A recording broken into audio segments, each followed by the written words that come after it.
totoo ang hirit. Ang saya-saya sa unang hirit. Unang hirit, unang hirit. Laging una ka. Narito ang mga benamanong balita ngayong Martes. Bagyong Juan nasa labas na ng Philippine Area of Responsibility pero magpapaulan pa kaya ito sa bansa? Mga poste at linya ng kuryente na pinatumba ng Bagyong Juan sa Agno, Pangasinan na isaayos na. Clearing operations sa ibang lugar na pinadapa ng bagyo nagpapatuloy. Kambal sa Nueva Vizcaya patay matapos matabunan ng lupa sa kasagsagan ng Bagyong Juan. At UH Barkada, pag-aati ng serbisyong totoo sa mga sinalanta ng Bagyong Juan sa Isabela, Bulacan at Laguna. Luzon, Visayas, Mindanao, gising na, unang hirit na. Martes na po ngayong araw, November 11. Narito na mga pinakamainit na balitang dapat yung malaman ngayong umaga. Umakyat na sa mahigit 1.4 million na mga Pilipino na apekto ng hagupit ng Bagyong Juan. Sa datos ng NDRRMC, mahigit kalahati sa kanila o mahigit 765,000 ang kinailangan lumikas. Karamihan sa mga nasalantay nasa Bicol Region, Santa Luzon at Caraga. 2 naiulat na nasawi at 2 pa sugatan na pareho pang binabalidate. Walang naiulat na nawawala. Ayon pa sa NDRRMC, halos 260 bayan at syudad sa buong bansa ang apektado pa rin ng power interruption at 15 ang apektado pa rin ng supply ng tubig. Nasa halos 150 kalsada at halos 30 tulay ang hindi pa rin madaanan.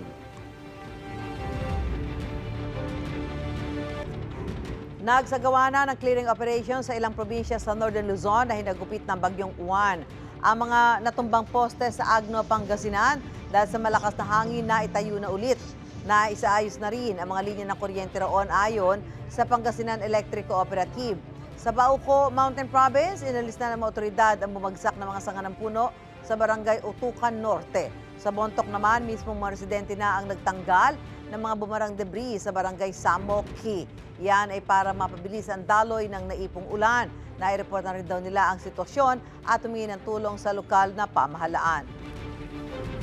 Tuloy-tuloy pa rin ang clearing operation sa iba pang lugar sa Luzon na pinadapa ng Bagyong Juan. Sa Cayapan, Nueva Vizcaya, isinara muna sa mga motorista ang kalsada sa Castillo Village sa bahagi ng Nueva Vizcaya, Benguet Road dahil sa mga nagtumbahang puno at iba pang debris. Sa ulat ng Provincial Disaster Risk Reduction and Management Office, marami ring humambalang na puno at poste ng kuryente sa iba pang bahagi ng probinsya. May mga naitala rin pagguho ng lupa sa bayan ng Bagabag, partikular sa Barangay Poblasyon na hindi pa rin madaanan ngayon. Gayun din ang Nueva Vizcaya, Pangasinan Road at Nueva Vizcaya Agricultural Terminal sa bayan ng Bambang, Bakabayambang. Sa Baras, Catanduanes, puspuson din ang clearing operation sa ilang pangunahing kalsada dahil sa matinding pinsalang dulot ng Bagyong Juan. Batay sa inisyal na ulat ng lokal na pamahalaan na apektuhan ng mga landslide at mudslide ang access roads patungong Batolinaw, Moning, Bagong Sirang Panikihan, Bentikayan, Balakay, Puraran, Agban at Salvacion. Sa Isabela, nagdulot ng malawakang pagbaha ang panalasa ng Bagyong Juan. Kaya ang ibang mga kalsada hindi po madaanan. Nasa Daguilian, Isabela ngayong umaga, kasama natin si Anjo Perchera. Anjo, ano na sitwasyon ngayon dyan? Igan, good morning mga kapuso. Magandang umaga po. Andito po ako ngayon sa isang provincial road. Dito po yan sa Daguilian, Isabela. At mga kapuso, 2 araw nga matapos manalasan nito ni Bagyong Juan ay ito ang tumambad sa mga residente dito. Tubig ba na halos aabot na nga sa aking binte at kapag lumayo pa tayo papunta sa gitnang parte nitong kalsada ay aabot na nga sa halos bewang ng mga residente dito. At mga kapuso, ang pagbabaha na nararanasan ngayon ng mga residente dito ay epekto po yan at konektado sa pag-apaw ng Cagayan River na pinuntahan natin kahapon. At nung nandun nga tayo kahapon ay minuto tumataas ang level ng tubig. At mga kapuso, ibig sabihin kapag bumahano dito sa parteng ito, automatic, binabahan na rin po yung kabuhayan ng mga kapuso natin dito. Apektado po yung kanilang mga taniman, mga maisan. Dito po sa aking parteng kanan ng bahagi. Ito po ay isang malaking taniman. At sa kabilang dako, mga taniman din yan. Mga kapuso, makikita nyo ay halos kinain na ng tubig baha itong parte nito. At sa katunayan mga kapuso, sa oras ito sa aking harapan, ay may pila na po ng mga motorista na nagbabaka sakaling umapaw, humupa itong tubig baha para makatawid sila sa kabilang bahagi nitong kalsada na ito. Mga kapuso, no, nakakalungkot marinig at malaman dahil nakausap natin ilang residente dito na nasanay na lang sila sa ganitong eksena dahil taon-taon, 1 o 2 beses nila nararanasan ang ganitong pangyayari. At mamaya mga kapuso, kaugnay dyan, ay maghanap tayo ng mga residente na maaari natin makausap at makumusta kung ano nga ba ang dinadanas nila sa tuwing nangyayari ang ganitong eksena. Mga kapuso, yan munang latest mula dito sa Nagilian, Isabela. Back to studio po muna tayo. Ingat at maraming salamat, Anjo Parchera. Iba pa naming ihirit. Bagyong Juan, nasa labas na ng Philippine Area of Responsibility pero posibleng bumalik bukas ayon sa Pag-asa.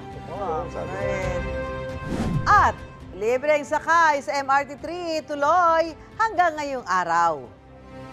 Tutok lang sa unang hirit.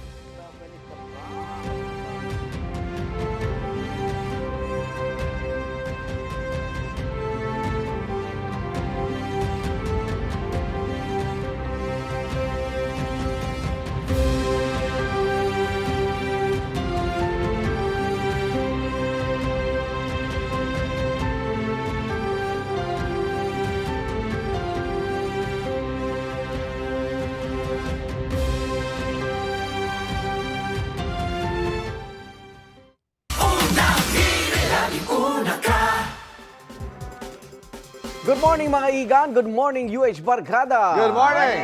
Update tayo sa Bagyong Juan, nasa labas na po na ang bagyo ng Philippine Area of Responsibility pero ayon sa Pag-asa, magpapaulan pa rin ang bagyo sa Luzon, Western Visayas at maging sa Metro Manila. Magbaon po ng payong at mag-ingat. Sa datos po ng NDRRMC, umakyat na sa 1.4 milyong Pilipino ang naapektuhan ng Bagyong Juan. Karamihan sa mga nasalanta ay nasa Bicol Region, Central Luzon at Caraga. Gayun pa man, marami pa rin ang nagpapasalamat na hindi ganun katindi ang epekto ng bagyo kaysa sa inasahan. Sabi ng marami, ang dahilan daw ang Sierra Madre Mountain Range. Yan at ang kahandaan natin sa mga bagyo ang tatalakayin natin mamaya sa Isyu ng Bayan. Samantala, narito na si Nalin at Kaloy para sa mga aabangan pa ngayong umaga. Good morning! Yes, good morning, good morning! Good morning! Happy Tuesday, Miss Lynn. Happy Tuesday. Nagdulot nga ng pagbaha ang bagyong Juan sa malaking bahagi ng bansa. Kaya marami sa mga kapuso natin kinailangan mag-evacuate. Gaya dyan sa Barangay Kaingin sa Santa Rosa, Laguna, kung saan hanggang ngayon halos 200 pamilya pa rin ang nasa evacuation center. Tumaas kasi ang tubig sa Laguna de Bay, kaya lubog sa baha ngayon ang buong barangay. Maghahatid tayo dyan ng serbisyong totoo. Kasama sina Suzy at si Shaira. Suzy! Good morning, Mars! Good morning, Miss Suzy. Hi guys! Good morning sa inyo dyan. Yes, nandito kami sa Barangay Kaingin. Nandito, hinintay ko pa lang si Shaira, papunta siya dito. Baha kasi at mataas talaga yung tubig. Maswerte na lang naka-waders tayo dito. Handa naman ang ating buong team sa pagbisita natin dito. Dito sa Barangay Kaingin. Nandito tayo sa Santa Rosa, Laguna. Nandito tayo sa labas ng kanilang ginawang evacuation center. Actually, ito ay rehabilitation center nila. Maganda actually yung gusali at mataas. Hindi ito yung original nila na evacuation center. Yung original talaga, di ba usually covered court naman. So naghanda doon yung kanilang LGU, na doon sana yung mga tent nila. Pero pagdating ng linggo ng hapon, tumaas na masyado ang tubig kaya nilipat sila dito. Kaya nandito yung mga kapuso natin ngayon. Hi, good morning, good morning. Ganun talaga, nakangiti pa rin kahit sila ay hindi dito sa sitwasyon nila. At nandito si Shaira. Hi, Shai! I made it! Mahirap kasi maglakad ng mabilis kasi nga matubig siyang ganun. Mataas At saka yung medyo tubig. Mataas niya. Mataas siya. Oo. Ay, wala pala akong lapel. Ito Ayan, pala. buti medyo na lang. medyo mataas siya, oo. At saka ate, kaya rin pala bumait to dahil din may mga ilog na katabi. Bukod sa Laguna, Laguna, Debay. Na ano talaga? Debay. Debay, Oo, Debay o Debay? Debay. Okay. tanaw mo pala siya talaga. Ay, ito na yun. Oo, ito siya. Oh, So talagang okay. value yan siya. Tapos sabi mo nga, May mga makaratig ilog na pa. ilog na tumaas din ng ang tubig dahil nga sa pangapag-ulan. Correct. Oo. Kaya nandito sila ngayon, syempre magdadala tayo sa kanila Yes. ng konting tulong. Opo. At kanina pala, ate, ewan ko kung na-mention mo na dapat dun sila Yes. sa court, no? Correct. Pero dahil inabot na rin, dapat mas mataas. So, punta po tayo doon. Yes. Okay. Okay, tayo dito. Hello! Hello po! Taas ng energy nila! Para mga hindi nasalanta ha, talaga naman ha. Pero ganun talaga ang mga Pinoy. Kalulungkot mo pa ba? Nandito na tayo Correct, magsasama-sama at magtutulong-tulong. At importante, safe sila. Yes, Diba? oo, totoo yan. So alamin natin yung mga naging sitwasyon dito, kung mga gamit nila, may mga nasalba ba sila, kung first time ba nangyari ito na yung kanilang overt court na dating evacuation ay binaha na din. rin. Bakit kaya, no? Oo. Yung mga dati, hindi naman. Pero ngayon, parang nagiging lahat first time binaha. Yes, Dati hindi oo. binabaha. Totoo ka dyan. Kaya Ayan, alamin natin. medyo Pero maganda madami tong sila gusali dito. na to ha. Actually, At medyo mataas siya. bago yung itsura niya at mataas siya. Parang dalawa o tatlong Third palapag floor. ito. May Oh, third parang- floor, no? May Opo, third ate. floor. At nandito ang mga Hello chikiting. po! Magandang umaga! Oy, good morning sa inyo. Good morning po. Siyempre, makakausap natin ang Morning, ilan morning, sa kanila mamaya. Hello! Hello! Mga Pinoy nga naman talaga. Oo nga. Ayan. At syempre, mamimigay din tayo Yes. syempre ng breakfast po para sa ating mga kapuso dito at may mga relief goods din. Ito, pasukin natin. Parang madilim ate. Madilim kasi nag-brown out. So, syempre, lalong mainit. Pasok po kami. Uy, pero maganda ang kanilang Magandang mga umaga. yung tent nilipat nila dito. Yan. Meron mga 200 families dito. Alamin natin, mami, baka meron mga more than one family per tent kasi masyado sila marami. At itong space na to, dahil napuno na nga nila, lumipat din sila dun sa, yung iba sa kanila dun sa may basketball court pa rin, pero may mas mataas May na mas parang mataas. kwarto. So, Basta dun na mas sila. mataas sa lugar sila para safe din. No? Yes. Okay. Alright. So yan po, abangan nyo mamaya mamimigay na ang Kapuso Foundation ng relief goods sa kanila. At syempre, paalmusal. Dito lang po yan sa Pambansang Morning Show kung saan laging una ka. Nanonood kayo ng Unang hirit! Tayo God ganda bless ng you all! energy. Thank you, thank you! Thank you po! Taas na energy talaga. Ang daming natuwa. Oo, Nakakatuwa na. nakakapagbigay saya kasi itong dalawa, kaya masaya yung umaga nila. Kahit paano. Babalikan natin sila mamayang dalawa. Isa pa sa mga lugar na lubog sa baha ang Barangay Santa Lucia sa Kalumpit, Bulacan. Catch basin daw kasi ito ng ulan mula sa mga kalapit na probinsya. Ayan, nakikita natin ngayon ang live na sitwasyon dyan. So talaga nakikita naman natin na yung gulong ng tricycle, kalahati dyan tubig. Can you imagine, pupunta ka sa trabaho mo araw-araw, tapos ganyan ang, di ba? Dadaanan mo. Ganyan So bago ka dadaanan mo. pumasok, Kasi, oo. napagod at saka dumaan ka na sa ganyan Madumi ng damit duming mo. Oo, kasi tubig. yung matagal bago humupa yung mga ganyan. So diba? after, kahit lumabas ng bagyo sa Pilipinas, etong tubig na to, Mananatili yung height niya. Mananatiling may tubig pa rin dyan kahit paano for a while, di ba? So, medyo, yan yung medyo uncomfortable for everybody. So, kawawa naman sila. Kailangan ng tulong talaga. So ngayon, naghahanda na rin ang team natin para maghatid ng serbisyong totoo sa mga residente dyan. Abangan po natin yan mamaya. Susunod sa unang balita. Buong probinsya ng Camarines Norte, wala pa rin kuryente dahil sa mga nagtumbahang poste. Bunso ng hagupin ng bagyong Juan. At ang paghahambing sa parehong Super Typhoon Yolanda at Juan. Bakit naging mas mapaminsalang Yolanda kahit mas maliit ito kaysa bagyong Juan? Magbabalik pa ang unang hirit.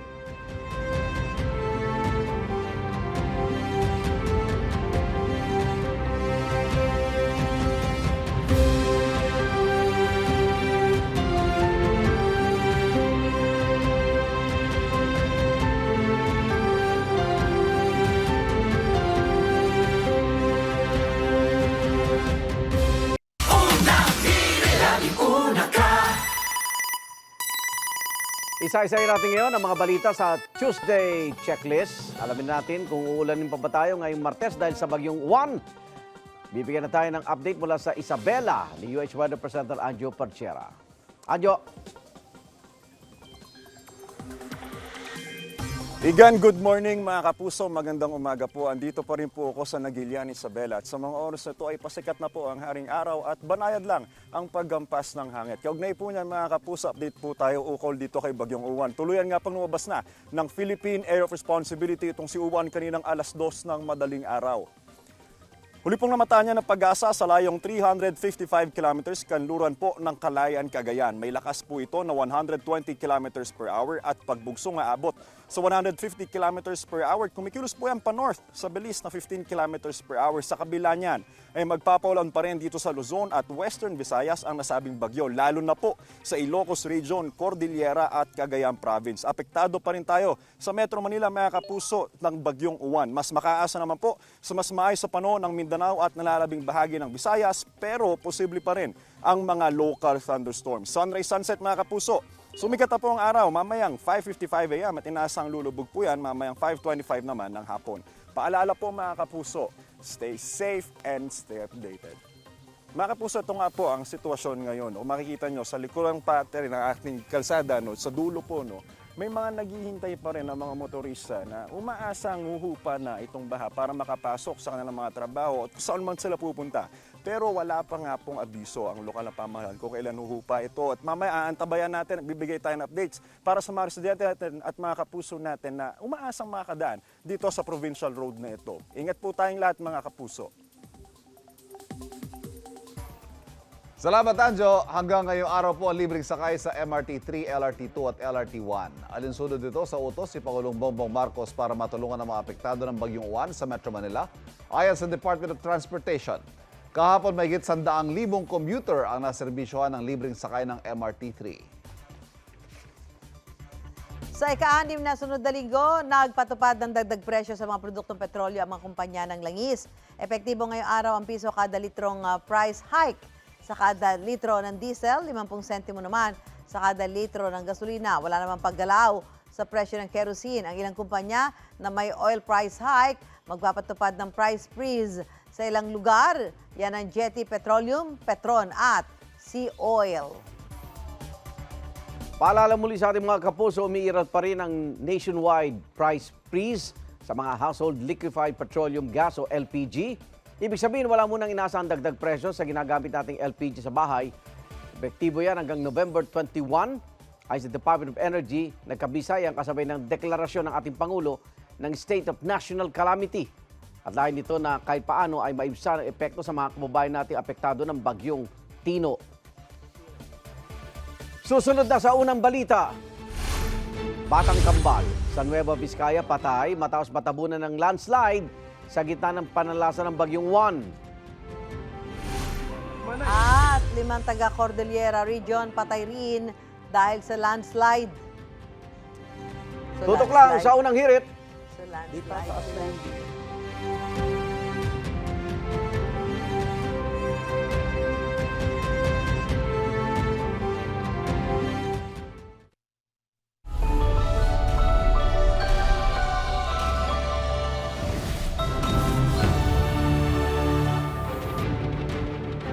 Ang mga pinakabago unang balita ngayong Martes.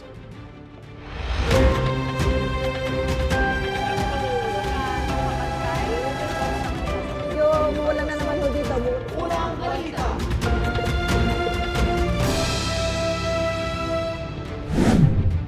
Sa paghupa ng ulan at hangin dala ng Bagyong Uwan, mga natumang bahay at establishmento tumambad sa Camarines Norte. Buong probinsya, walang kuryente. Mga landslide naman sa Cordillera Region dahil sa bagyo, nag-iwan ng 5 patay. At batang kambal sa Nueva Vizcaya, patay matapos di matabunan ng gumuhong lupa.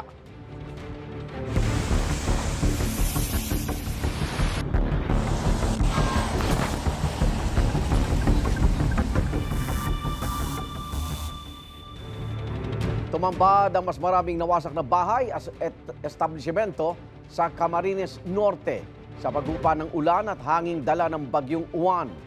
80 barangay pa sa probinsyang isolated o hindi pa makontak. May unang balita si Darlene Kai. Paghupa ng masamang panahon, tumambad ang pinsalang idinulot ng Super Typhoon Uwan sa Camarines Norte. Nadurog ang bahay ng mag-asawang Leonora at Dante matapos madaganan itong puno na natumba dahil sa lakas ng hangin. Siyempre malungkot, 2 bahay ang nawala. Dito kasi nakatira yung isang binata ko, dumaan sa kabila, tapos dito yung dalaga ko. Masakit sa akin pero okay na rin, buhay din kami mag-anak. Mabuti na lang at nasa evacuation center sila nang tumama ang bagyo. Naghahanap sila ngayon ng pwede pang mapakinabangan dahil wala silang naisalbang gamit. Humingi po ako ng tulong sa mga taong may magandang loob.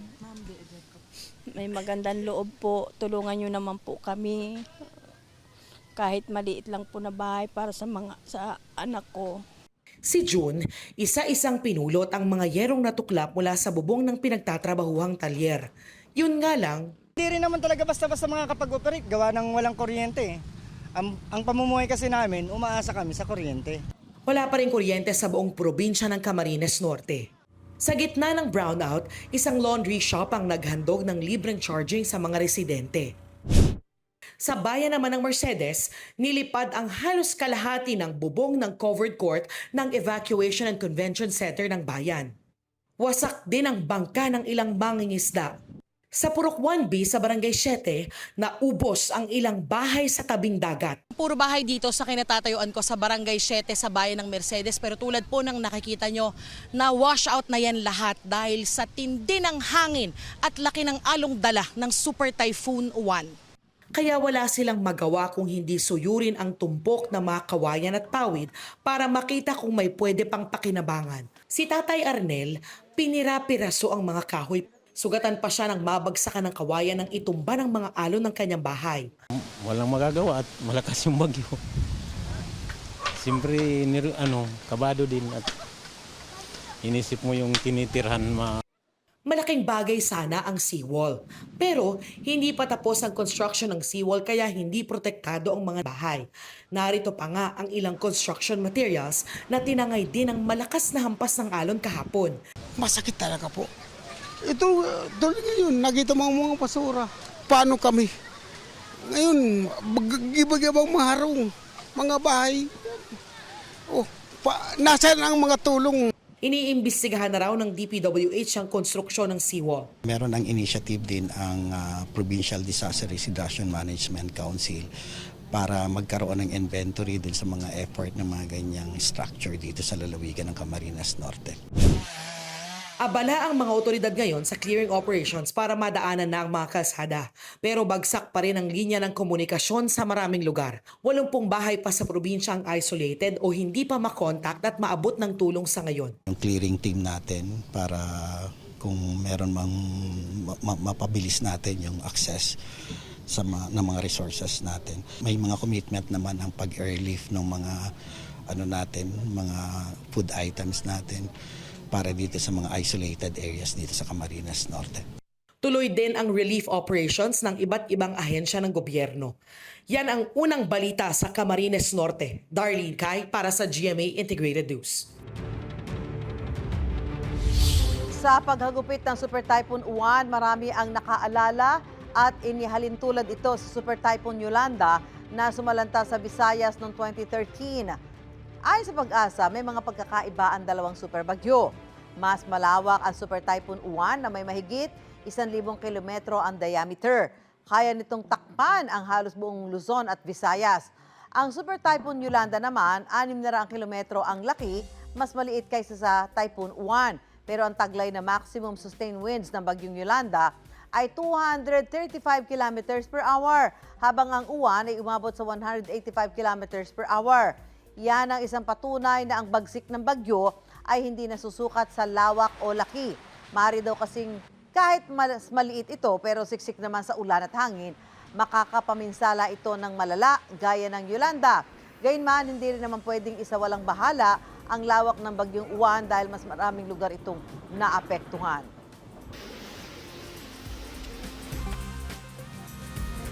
Patay 5 taong gulang na kambal, mataas matabunan ng gumong lupa ang kanilang bahay sa Cayapa, Nueva Vizcaya. Ayon sa pulisya, natutulog ang kambal kasama ang kanilang pamilya nang mangyari ang landslide sa kasagsagan ng bagyong Uwan kahapon ng madaling araw. Nahukay ng kanilang ama at mga kapitbahay ang kambal na idineklarang dead on arrival sa ospital. Nagtamo naman ang mga sugat ang ama, ina at isa pa nilang batang kamag-anak. 5 ang napaulat na nasawi sa Cordillera Administrative Region dahil sa kabi-kabilang landslide na dulot ng bagyong Uwan. At mula sa Baguio City, may unang balita live, si Jonathan Andal. Jonathan? Yes, Susan, good morning. Dito sa Baguio City, magdamag kaming inuulan. Actually, simula kahapon inuulan kami dito. Meron ditong naitalang minor rockfall at landslide, pero hindi naman makapaminsala. Pero sa ibang parte po ng Cordillera Region, matindi yung mga landslide na nangyari na ang iba ay kumitil pa ng buhay. Manay! Bigla raw gumuho ang lupa sa bahaging ito ng Barangay Western Uma sa Lubuagan, Kalinga kahapon. 2 ang patay, 1 ang sugatan at may 2 pang nawawala. Sabi ng Lubuagan Municipal Information Office, pinuntahan ng mga biktima kahapon ng isang bahay na nasira sa kasagsagan ng bagyo. Pero habang nasa bahay sila, biglang may gumuhong malaking bahagi ng lupa. Kinilala ng LGU ang mga nasawi na sina Aki Magwin at Eric Magwin, 45 years old, magsasaka. Nawawala naman sina Redento Tinio, isang barangay kagawad, at si Ricardo Magwin. Sabi ng lokal na pamahalaan, magsasagawa sila ng search and rescue operations para mahanap ang mga nawawala. Sa bayan naman ng Kabayan sa Benguet, patay ang natutulog lang noon na babaeng 65 years old matapos pasukin ng landslide ang unang palapag ng kanilang bahay sa Barangay Balay kahapon ng madaling araw. Sabi ng Kabayan ng LGU, inabot ng halos 4 na oras bago dumating ang rescue dahil sa hindi madaan ng mga kalsada. Patay sa post-mortem examination, ang cause of death ng biktima ay traumatic brain injury. Sa bayan naman ng Tinok sa Ifugao, isa rin ang patay matapos matabunan ng lupa at pine tree ang tinitirhan niya habang siya natutulog gabi nitong linggo, kasagsagan ng super bagyong Uwan. Kinaumagahan na siya na-retrieve ng mga otoridad ayon sa Tinok Municipal Police Station. Sa Barlig Mountain Province naman, lumubog na ang bahay na ito. Natabunan naman ng landslide ang rice terraces doon. Sabi ng Barlig LGU, isang senior citizen ang nasawi roon matapos matabunan ng putik ang kanilang bahay sa barangay Latang kahapon ng madaling araw. Nakaligtas naman pero sugatan ng 2 pa niyang kasama sa bahay na nirescue ng bayanihan ng mga taga roon. Sa Baguio City, walang casualty. Ang naging pinsala lang ay mga nagtumbahang pine tree at poste ng kuryente, kaya nawalan ng kuryente kahapon ang halos buong lungsod ng Baguio. Butit may alok na free charging station sa City Hall, Baguio Convention Center at pati sa mga hotel. Nagulat kami na minimal lang ang impact sa amin. We were spared from devastation. Malaki yung impact nung mountain range natin. Meron pa yung Sierra Madre, tapos siyempre pagpasok dito sa Cordilleras. So nakatulong na malaki.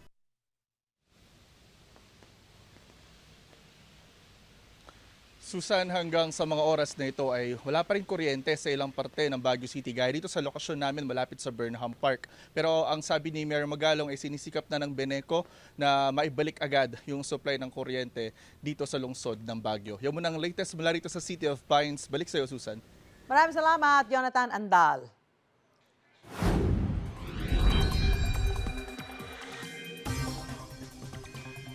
Mga kapuso, magandang umaga po. Isinilalim pa rin ang pag-asa sa wind signal sa ilang bahagi ng Luzon kahit na tuluyang lumabas na ng Philippine Area of Responsibility itong si Bagyong Uwan.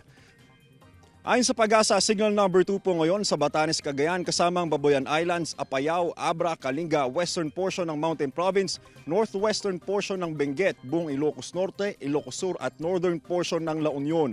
Signal number 1 naman sa Isabela, Quirino, Nueva Vizcaya, rest of Benguet, buong Ifugao, nalalabing bahagi ng Mountain Province, natitirang bahagi ng La Union, buong Pangasinan, Aurora, Nueva Ecija, Zambales, Bataan, Tarlac, Pampanga at Bulacan. Signal number 1 din po sa Metro Manila, Cavite, Laguna, northern at western portions ng Batangas, buong Rizal, northern portion ng Quezon Province kasama po ang Polillo Islands at Lubang Islands. Namataan po ng pag-asa ang bagyong Fungwong, international name po yan ng bagyong Uwan, 365 kilometers kanluran ng Kalayan, Cagayan. May lakas po ito na 120 kilometers per hour at pagbugsong aabot sa 150 kilometers per hour. Kumikilos po ito panorte sa bilis na 15 kilometers per hour. Maliban po sa mga wind signal, wala nang nakataas na storm surge o yung daluyong sa alimang bahagi ng bansa dahil po yan sa bagyo. Mga kapuso, no, onting pasilip lang po sa kalagayan ng mga motorista dito. Naghihintay nga na humupa yung baha na pinakita namin sa inyo kanina. Ngayon, kukumustahin po natin sila kung ano nga ba ang inaasahan nilang oras na huhupa yung baha at saka bakit sila tatawid sa kalsadang ito. Sir, okay lang po ma-interview kayo? Good morning po, sir. Ano pong pangalan nila? James, Sir James, ilang oras po inaasahan nyo na paghihintay bago humupa yung baha dito? makaabutin pa ito ng tanghali pa eh. Tanghali? Oo. Sir, ano pong epekto nito since tanghali pa po inaasahang huhupa yung baha dito? Sa amin sir, bilang may mga paninda kasi kami na kailangan ma-dispose ngayong umaga. Naasahan namin na may mga truck na tatawid para maitawid namin yung mga paninda namin. Sir, itong mga paninda nyo, saan nyo idadalhin ito? Sa Forest Region. Sa tingin nyo ba, aabot pa to? Hindi ba masisira yan? Hindi naman siguro kasi yung iba may mga yelo naman. Sir, tuwing nangyayari yung gantong eksena, anong pakiramdam nyo? Ngayon lang ako naka-experience ng ganito sir eh. Dahil ba ito sa Bagyong Juan, sa tingin nyo? Oo. Sir, sige po, ingat po kayo Sir James. Yan po muna, update mula dito sa Nagilian, Isabela. Back to studio po muna tayo.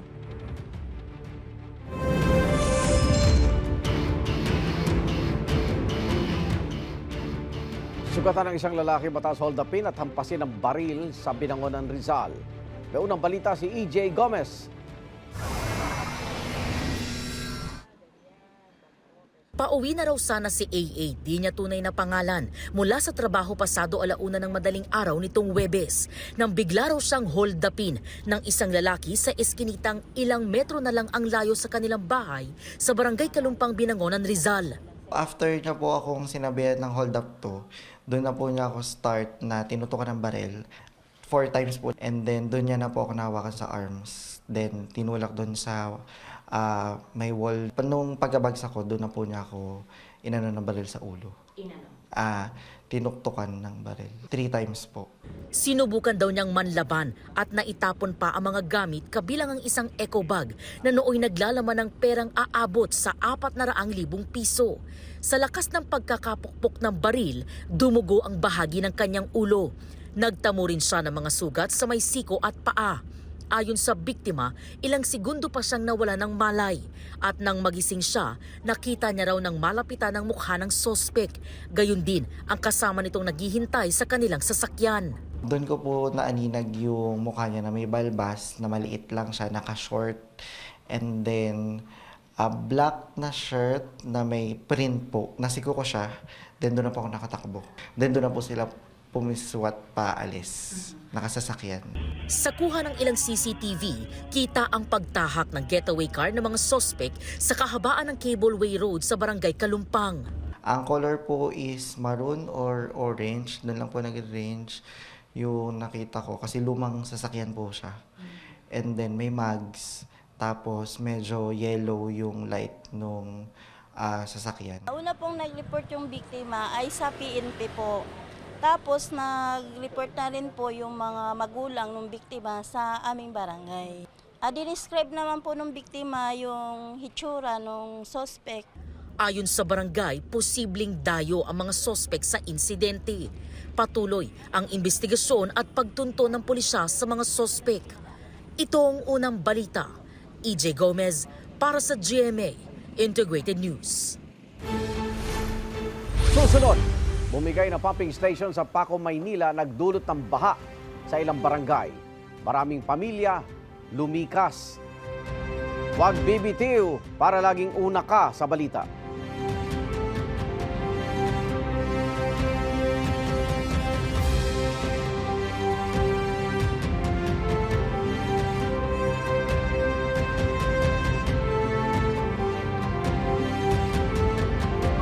Ako ang Alco Plus ko kahit saan.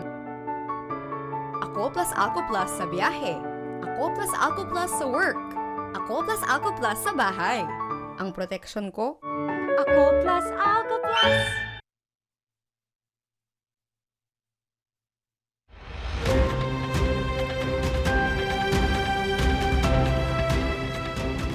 Nagsisimula nagsagawa na maglinis sa mga residenteng naapektuhan ng hagupit ng bagyong Uwan sa probinsya ng Quezon. Sa Tagkawayan, tinatanggal na ang mga nabuwal na puno at poste ng kuryente na humambalang sa ilang kalsada. Unti-unti na rin naibabalik sa ilang lugar ang supply ng kuryente, tubig at linya ng komunikasyon. Walang naitalang nasawi o sugatan sa bayan ayon sa Public Information Office ng Tagkawayan. Patuloy pa ang assessment sa pinsala sa mga struktura at kabuhayan ng mga residente. Matapos naman ang malawakang clearing operations, nadaraanan na ang maraming kalsada sa Albay 3rd District. Patuloy na rin ang pagsasaayos sa linya ng mga kuryente at pamimigay ng relief goods sa mga apektadong residente. Nagsagawa na rin ng clearing operations sa ilang lugar sa Iloilo City na matinding naapektuhan ng bagyong Uwan. Kasama sa mga nilinis ang mga nagkalat na debris sa kalsada na dala ng malakas na alon mula sa dagat. Patuloy naman ang pagsusuri ng mga otoridad sa bilang ng mga naapektuhang residente at nasirang bahay. Balik normal naman na ang mga biyahe sa ilang pantalan sa Iloilo Province. Nagbabala ang Office of Civil Defense laban sa mga peking donation drive o solicitation para sa mga biktima ng bagyong Tino.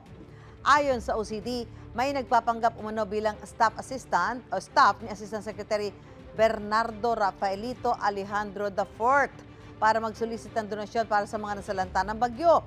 Paalala ng ehensya, hindi sila humihingi ng anumang donasyon sa pamamagitan ng kanilang mga empleyado. Ang sino mang gustong tumulong, dumirekta po sa kanilang tanggapan o kaya ay sa Department of Social Welfare and Development. May warrant of arrest na umano ang International Criminal Court laban kay Senador Bato de la Rosa. Inihayag yan ni Ombudsman Jesus Crispin Remulla sa isang radio program nitong Sabado. Pero hindi ito kinumpirma ng tagapagsalita ng ICC. Sabi niya ang mga updates sa ICC ay makikita sa official communication channels at press releases. Hindi pa rin ito makumpirma ng kampo ni De La Rosa. Sakaling mayroon, may tiwala raw sila sa gobyerno ng Pilipinas na kikilos ng naaayon sa rule of law. Sabi naman ni Senate President Tito Soto, kung may na-issue ng arrest warrant, hindi raw nila papayagan na maaresto si De La Rosa sa Senado bilang pagpapanatili sa dignidad ng mataas na kapulungan. Pero hindi na raw nila ito concern kung maaresto si De La Rosa sa labas ng Senate premises. Si De La Rosa ang hepe ng Philippine National Police noong drug war ni dating Pangulong Rodrigo Duterte.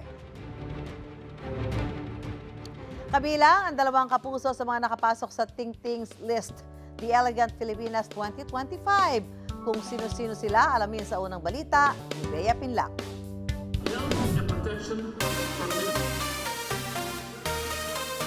Sampung babae. Bukod tangi sa kani-kanilang larangan. Lahat kinilala sa Ting Ting's list, The Elegant Filipinas 2025. Let us celebrate the elegance of the Filipina, her compassion, her demeanor, her challenges, her victories, her elegance of purpose. Elegance endures not in what we wear, but in what we share. In our capacity to create, to nurture, and to inspire. Kabilang sa hanay ng Elegant Filipinas ngayong taon, sina Kapuso Primetime Queen Marian Rivera, Miss Universe 2015 Pia Wurtzbach, megastar Sharon Cuneta, at GMA Network Senior Vice President Attorney Annette Gozon Valdez. I think Filipinas have this unique trait of being modest, conservative, and very mindful.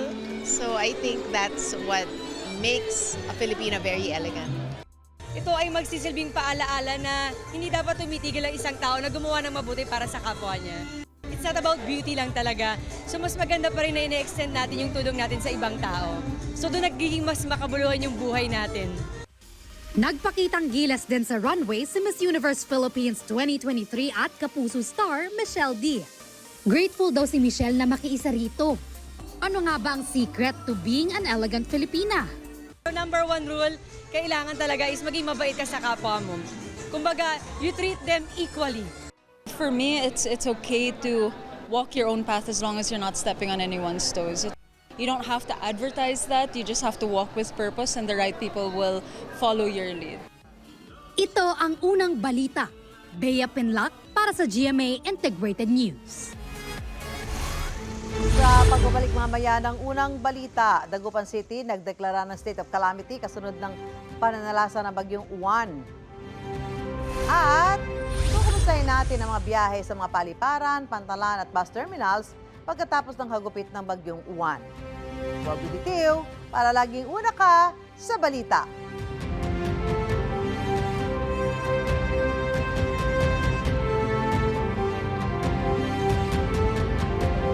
Regent Japanese Cheesecake. Gawa sa masarap, malinamnam na premium cheese at fresh eggs. Ginamitan ng latest Japanese baking technology. Kaya malambot at moist. It melts in your mouth. Napakasarap talaga ng Regent Japanese Cheesecake. At meron na ring Regent Japanese Ube Cake.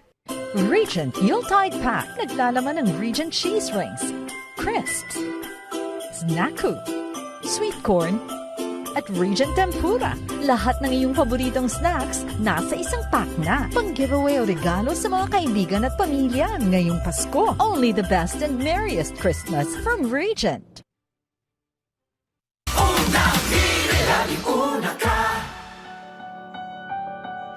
Mga kapuso, nasa 1.4 milyong Pilipino ang naapektuhan ngayong ng bagyong Uwan ayon sa datos ng NDRRMC. Maraming lugar pa rin ang baha ngayon hanggang kaya misyon natin ang makapagatid ng serbisyong totoo sa kanila. Kaya naman nasa Santa Rosa, Laguna ngayon sina Suzy at si Shaira. Habang nasa Kalumpit, Bulacan naman si Sean. Unahin natin sina Suzy at Shaira. Kamusta na mga kapuso natin dyan sa Santa Rosa, Laguna? Suz, Shai? Hi, good morning sa inyo. Good morning. Kaloy at Lynn. Ako, napaka-high energy. Kanina nung una namin binisita sila dito sa kanilang ginawang evacuation center, ay matataas. Tingnan nyo naman po, panay ang kaway at excited sila makita ang unang hirit na bumibisita sa kanila dito. Tama, walang bakas ng ng lungkot. Oo. Pero ito nga, hanggang ngayon, parang napapansin namin, Yes. tumataas pa rin po yung tubig baha. Correct. Siguro dahil sa pag-apaw ng tubig ng Manila, ng Laguna de Bay. Yes. At yung mga katabi nga, dahil may dalawang ilog pala ate. Ah. Dalawang ilog na umapaw din. Kaya talaga yung mga tahanan nila, inabot na rin ng baho, pinasok. Yes. Kaya ngayon, nandito sila. Dito, meron na silang nakahanda na Oo. evacuation center din. Maganda actually itong building nila na ito. Wala pang 1 year. Ito yung tawag nila dito rehabilitation center. Tapos siguro nga dahil nakikiayo na sila sa mga baha na lagi Correct. naman nangyayari sa kanila dito tuwing umuulan, mataas na yung Oo. kumaga. Ito na agad siya. Yung Good job, parang no? first level niya ay parang second level na. Ayan yung mga Yes. bagets. Good job Nandito- ang barangay nila Totoo, dito. naisip na nila. Parang hindi naman na mag-improve yung magbabago, situation. oo. Oo. Mga At 200 ayan. families po ang nandito. Meron din ilang families nandun sa Nasa kabilang gusali. covered court. Correct. Hello po, magandang Hi, good umaga. morning. Good Ay, morning kita po. nyo naman, nakakatuwa. Good Oh. morning. Ang daming bagets. Oo nga. Good Actually morning. ngayon, Hello. wala pa rin kuryente. Yes. Sayang kasi may mga electric fan na marami dun sa bubungan na makikita nyo mamaya. Pero walang kuryente kaya medyo mainit. Mainit. At saka hindi yun napansin namin yung ventilation din, no? Yes. Dahil nga, puro mga tent, nahaharangan yung mga window. Totoo. So medyo mahirap. Papasok po kami. Magandang umaga. Hello po. Hello po. May mga bintana naman sa gilid, Oo. pero nasa may Oo, gilid lang. nakakoveran Tapos din. pag kayo napasok dito sa tent at medyo matagal kayo dito, mainit. Mainit talaga. So ayan, dito sa gitna, may niready tayo dito. Hello. Good morning po. Ayan, kasama natin ang Kapuso Foundation din para mamigay ng relief goods at syempre breakfast para sa mga kapuso natin dito. Ayan, Yes. magandang Hi, umaga good po. morning, Good good morning. morning. Alright. Pero ate, kamustahin muna natin Yes, mabuti pa. lagay nila, no, yung ilan sa kanila dito. Ito siguro dito. Ate, Hello po. Good morning. Pwede po, sino po pwede makausap sa inyo at ma-interview? Hello po Ay, kayo. nanay. Nanay, hello po. Ayan, dito na lang po tayo para hindi namin maapakan yung Oo, yung mga gamit yung nyo. mga gamit ninyo. Good Ano pong morning, pangalan? nanay. Ay, opo, si Suzy po. Ano, Hi, kamusta nanay. po? Ano pong pangalan nyo? Ako po si Pilina Mandala, nakatira sa Kaingin, Santa Rosa, Laguna. Ako po ay nandito nananawagan sa DMA dahil kami po ay last one. Wala po kaming bahay. Napapasalamat po kami kay Kap dahil 4 na buwan na po kaming naninirahan dito. 4 na buwan po. Pero kasi hindi po kami makauwi, wala po akong bahay. Wala nang mauuwi. Yung bagyong nauna, hindi Opo. itong bagyong ito, nung nauna pa. Yung nauna po, tsaka pangalawa. Nagpapasalamat po ako kay Kap dahil kahit po kami ay nagkakaganito, buong puso po kaming kinupkop ni Kap. Talagang 4 na buwan. Binigyan po kami ni Kap ng mga pagkain. Hindi po kami nagugutom. Ay, salamat naman. At Lagi pong handa si Kap sa amin. Binigyan kami ng doktor. Binigyan po kami ng gamot. Binigyan po kami ng pagkain. Binigyan po kami ng tent. Binigyan po lahat-lahat po. Nahihiya po kami kay Kap. Dahil kahit... Nanay, ang tawag dito, paano po ang plano nyo? Kayo ba'y titira na lang dito? Or maghahanap po kayo ng ibang tirahan? Kung maaari po, baka po ako makahingi ng kaunting tulong sa DMN kahit mga 5 iyero. Opo. Sige po, Sa nanay. ngayon po, ito po ang aming ibiahantog po sa inyo. Opo. Ay, konti pong pagkain. Pagdamutan niyo po muna. Papasalamat po kami sa Opo. DMN, sa unang hirit at kami ay kanilang nadalaw. Opo. Nanay, medyo emotional si nanay. Opo. Sana bigyan po si Kap ng mahabang buhay. Oh, makatulong pa sa iba. Tama. Si Kap po, pag alam na Opo. meron. Ay, ito po, nanay, bigay po namin para makakain po kayo. Yes po. Lagi po silang nagbabahay-bahay. Opo, thank you po, Thank you po, nanay. nanay. Salamat po. Ay, kami po ay mamimigay lang po ng mga ano pa, ng relief goods at pagkain. Mamaya, ha? nanay, magsikahan pa po tayo, Correct, ha? oo nga. Ayan. At ito, simulan na po natin, pamimigay natin ng ating mga relief goods. Yes. At syempre, almusal na rin po. May mga pila na Saan rin po ang sila. pila natin? Ito po ba yung pila natin? Ayan. Okay, sige, pwede na po tayo mag-start mamigay ng ating breakfast. So, yung Ano? mga kapuso natin Okay. mula sa barangay, syempre tinutulungan din tayo. Oo, mga lagi volunteers naman, po natin. Sila naman ang busy naman dito kapag merong nagsisilikas, yung mga kapuso natin from the barangay. Ito po, tay. Medyo mabigat po, mabigat. Hawak pong maigi. Nanay. Ay, Diretso lang po. dito lang po. Sa taas kami. Saan sa taas? Sa taas daw sila. Okay, sige po, dito po tayo. For now lang po, hanggang ngayon lang po. Salamat po. Ayan, pakitulungan na lang si tatay. Oo. Ayan, medyo mabigat. Mabigat. Naku, Ayan. laking tulong talaga. Salamat. Ingat po. GMA Kapuso Foundation. Yes, always. At kaya po kayo na, kung nais niyo po magpasalamat dahil sinuwerte po at hindi kayo inabot ng baha at na matinding pag-ulan, baka gusto niyo po mag-donate sa GMA Kapuso Foundation. Yes, yan po. Naka-flash po sa inyong TV screen sa kanilang mga bank accounts. Pwede po kayo doon po magpadala ng inyong tulong at sa iba pang paraan. At syempre mga kapuso, papatuloy pa rin po namin itong serbisyong totoo namin. Kaya tumutok lang kayo dito sa isang... May tinapay. Okay. Meron tayong relief goods, sopas at tinapay para sa correct. kanila. Mainit na sopa, Yes. sakto. Yan, Maganda. kaya abangan pa po. At syempre, dito sa pambansang morning show kung saan laging una ka, unang hirit. Medyo madaming tao lang talaga. Thank you. Ingat po kayo.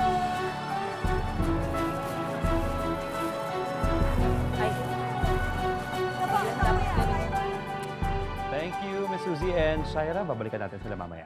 Samantala, puntahan naman natin si Sean na nasa barangay Santa Lucia sa Kalumpit, Bulacan. Lubog din sa baha ang malaking bahagi ng barangay dyan. Kamusta ang sitwasyon dyan, Sean? Good morning. Good morning mga kapuso. Nandito nga tayo ngayon sa Barangay Santa Lucia dito sa Kalumpit, Bulacan. At mamimigay tayo ulit ngayon ng serbisyong totoo at katuwang natin ang Kapuso Foundation. Katulong din natin ang ilan sa mga residenteng volunteers dito.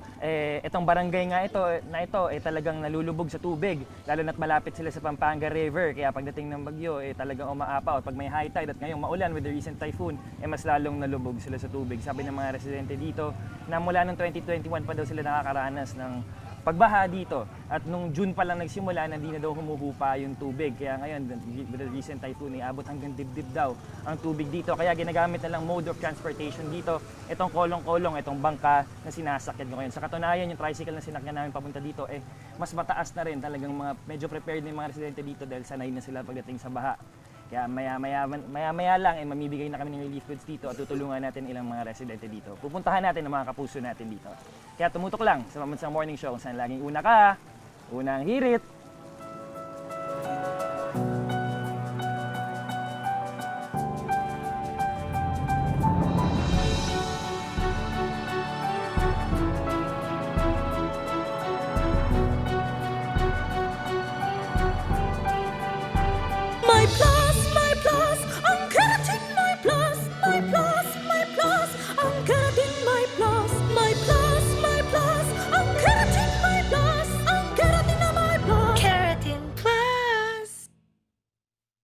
Fujidenso Home and Commercial Appliances. Upgrade your usual appliances to Fujidenso HD Inverter Appliances. Fujidenso, quality above all. Upgrade your home, upgrade your business with Fujidenso, quality above all.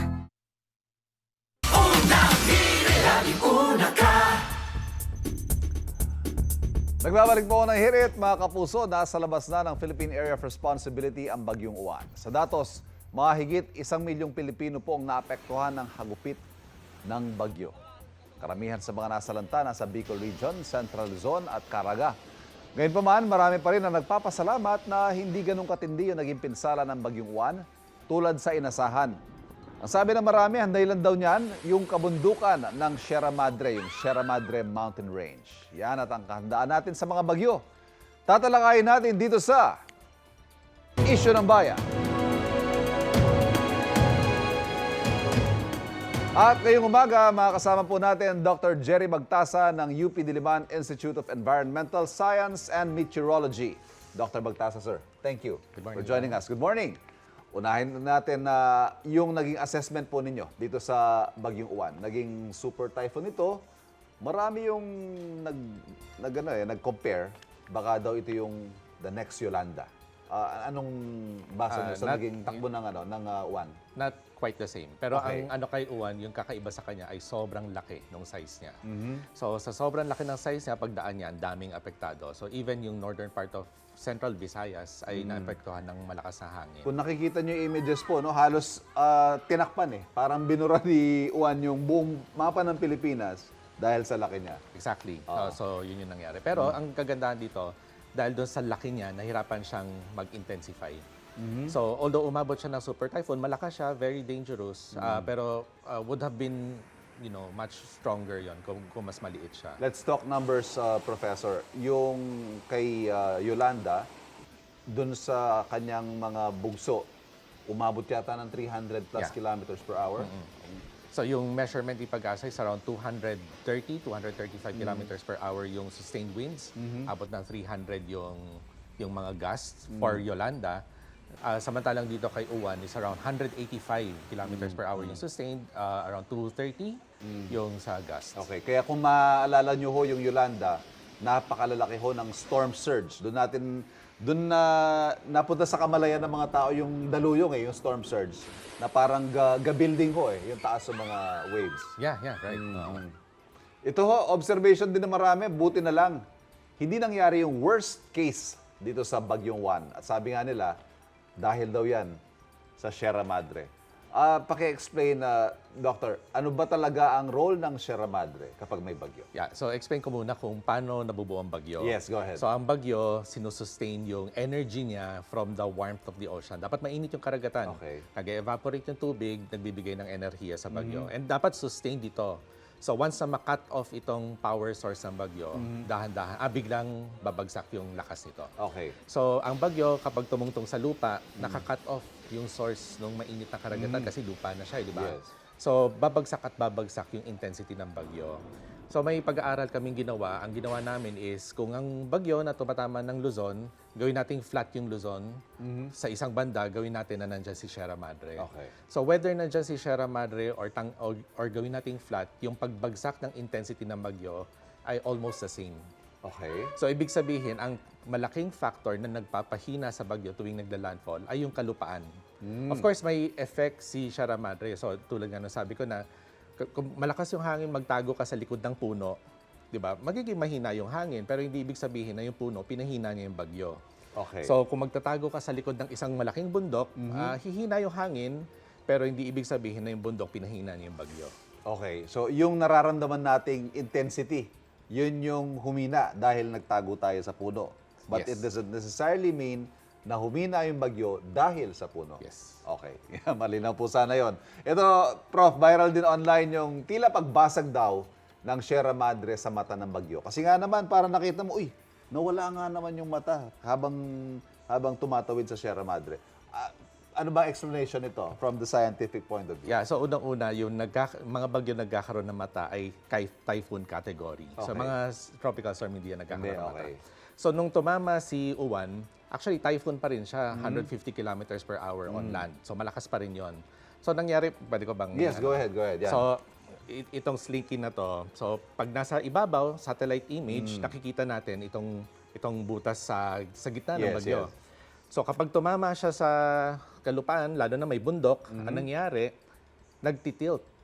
Okay. Ito. So pag nagtilt to, ang tawag sa kanya ay vortex tilt. Vortex tilt. Yung gitna ng bagyo. So from above, satellite, di na natin makikita yung butas ngayon. Dahil sa naka-side na siya eh.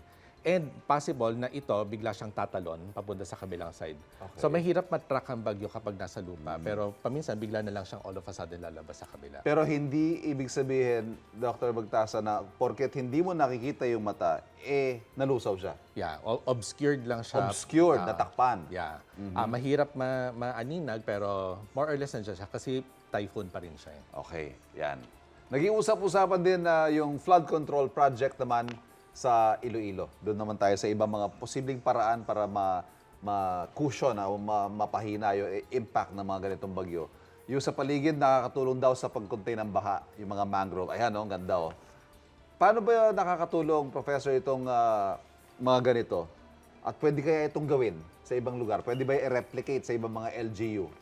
Siguro nakita mo yung mga video sa Baler na napakalakas ng tubig. Tapos Yes. nasira yung mga pader. Correct. Kasi ang tubig mabigat. Ang isang balikbayan box ng tubig is 1,000 kilograms. Wow. Mabigat. Okay. Mabigat ang ano.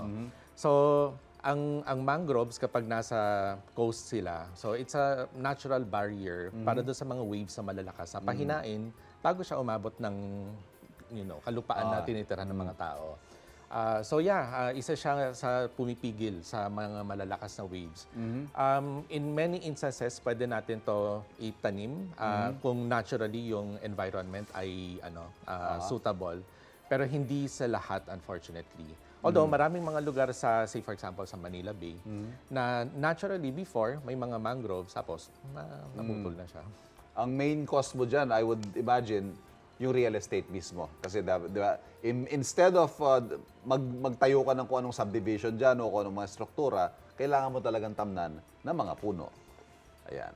Sa tingin nyo, Prof, ano ba dapat yung gawin ng mga LGU para mapaghandaan at mabawasan yung mga casualty sa ganitong mga kalamidad? Although sinasabi ng Office of Civil Defense kahapon, dahil sa preemptive evacuation, may mga fatalities tayo pero it's a lot less than dun sa nangyari sa Cebu. Pero napag-uusapan namin ni Professor kanina, sana dumating tayo doon sa panahon na wala nang namamatay sa ganitong mga bagyo dahil perfectly preventable yung mga deaths sa ganito. Yeah, so yung LGU, napakalaki ng role nila in terms of mitigating itong mga hazards ito. Kasi si Pag-asa, bibigay sa atin yung forecast, pero up to some point lang yung kaya nilang ibigay na informasyon. So, si Pag-asa, hindi niya kayang i-memorize yung lahat ng rivers, creeks, maliliit na mga daluyan ng tubig. It's the LGU that can do that, up to the barangay level. So, si barangay level, makikita niya na, pagka ganito yung ulan, ganito yung forecast si Pag-asa, aapaw tong river na to, tayo yung magsasabi na lumikas yung mga tao. So, very important yung parang pinaka-last mile na forecasting and prevention is really upon the LGUs. Pero yung mga kababayan din natin, siguro paalalahanan din natin, Prof. Marami kasi sa mga kababayan natin, hindi, sa buong buhay ko, 50 taon na ako nakatira dito, hindi aabot dito sa bahay ko yung tubig na yan. Kaso umaabot Di ba? Baka pwede natin silang paalalahanan na dahil sa climate change, dahil, I don't know, for whatever reason, there are a lot of factors na nakaka-contribute dito sa mga unprecedented na flooding. Yeah, year after year, all over the world. Yan yung laging sinasabi. Unprecedented, never sa memory nila. Never before seen. Pero paulit-ulit. So, ibig sabihin, mangyayari at mangyayari to. And yes, partly because of climate change, yung pag-iinit ng karagatan ng mundo, isa to sa nagpapalakas at nagpapaulan sa mga bagyo. So, kailangan lang talaga natin paghandaan. Imagine natin yung pwedeng mangyari, worst case scenario. Yes. And from there, tsaka tayo magplano. Huwag ho natin iasa lang sa gobyerno. Kailangan nila ng ating kooperasyon at partisipasyon para sa kaligtasan ng lahat. Dr. Jerry Magtasa ng UP Diliman Institute of Environmental Science and Meteorology, maraming salamat po. At magbabalik po ako ng hirit.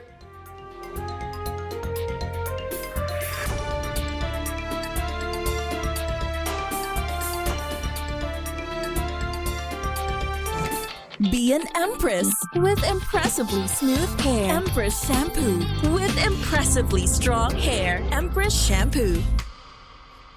With impressively healthy hair. Impressive Empress Shampoo.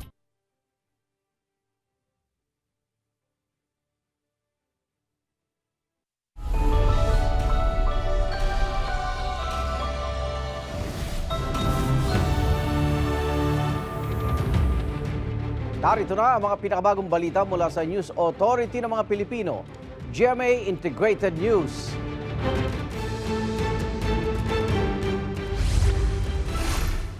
Matapos ang panalasa ng Bagyong Uwan, ilang residente sa Dagupan, Pangasinan hindi pa alam kung paano makakabangon sa matinding pinsala. Hindi namin nakalain na ganyan mangyari. Mga tagkawayan Quezon naman, dumagsa sa libreng charging station sa munisipyo dahil brown out pa rin. Pati signal, pahirapan. Kahit naman hindi umulan, ilang bahagi ng Maynila binaha matapos bumigay ang Paco Pumping Station. At kapuso Primetime King and Queen Dingdong Dantes at Marian Rivera nakiin na rin sa Opalite dance trend.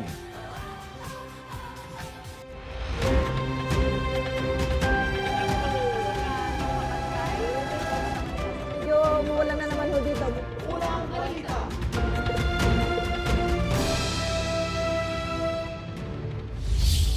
Hindi umulan pero bumaha sa bahagi ng Paco, Maynila. Ayon sa barangay, bumigay kasi ang isang pumping station sa kanilang lugar. May unang balita si Jomer Apresto. Nagmistulang ilog ang bahaging ito ng UN Avenue, corner Quirino Avenue sa Paco, Maynila. Yan ay kahit wala namang ulan na naranasan dito mula pa kagabi. Ayon sa Barangay 672, bumigay ang Paco Pumping Station na nagdulot ng tuluyang pagbaha sa kanilang lugar. Nagbomba sila ng umaga, kaso umiinit po yata yung kanilang motor. Kaya bali ng pagdating po ng hapon, nag-abiso na po sila sa karatig na barangay.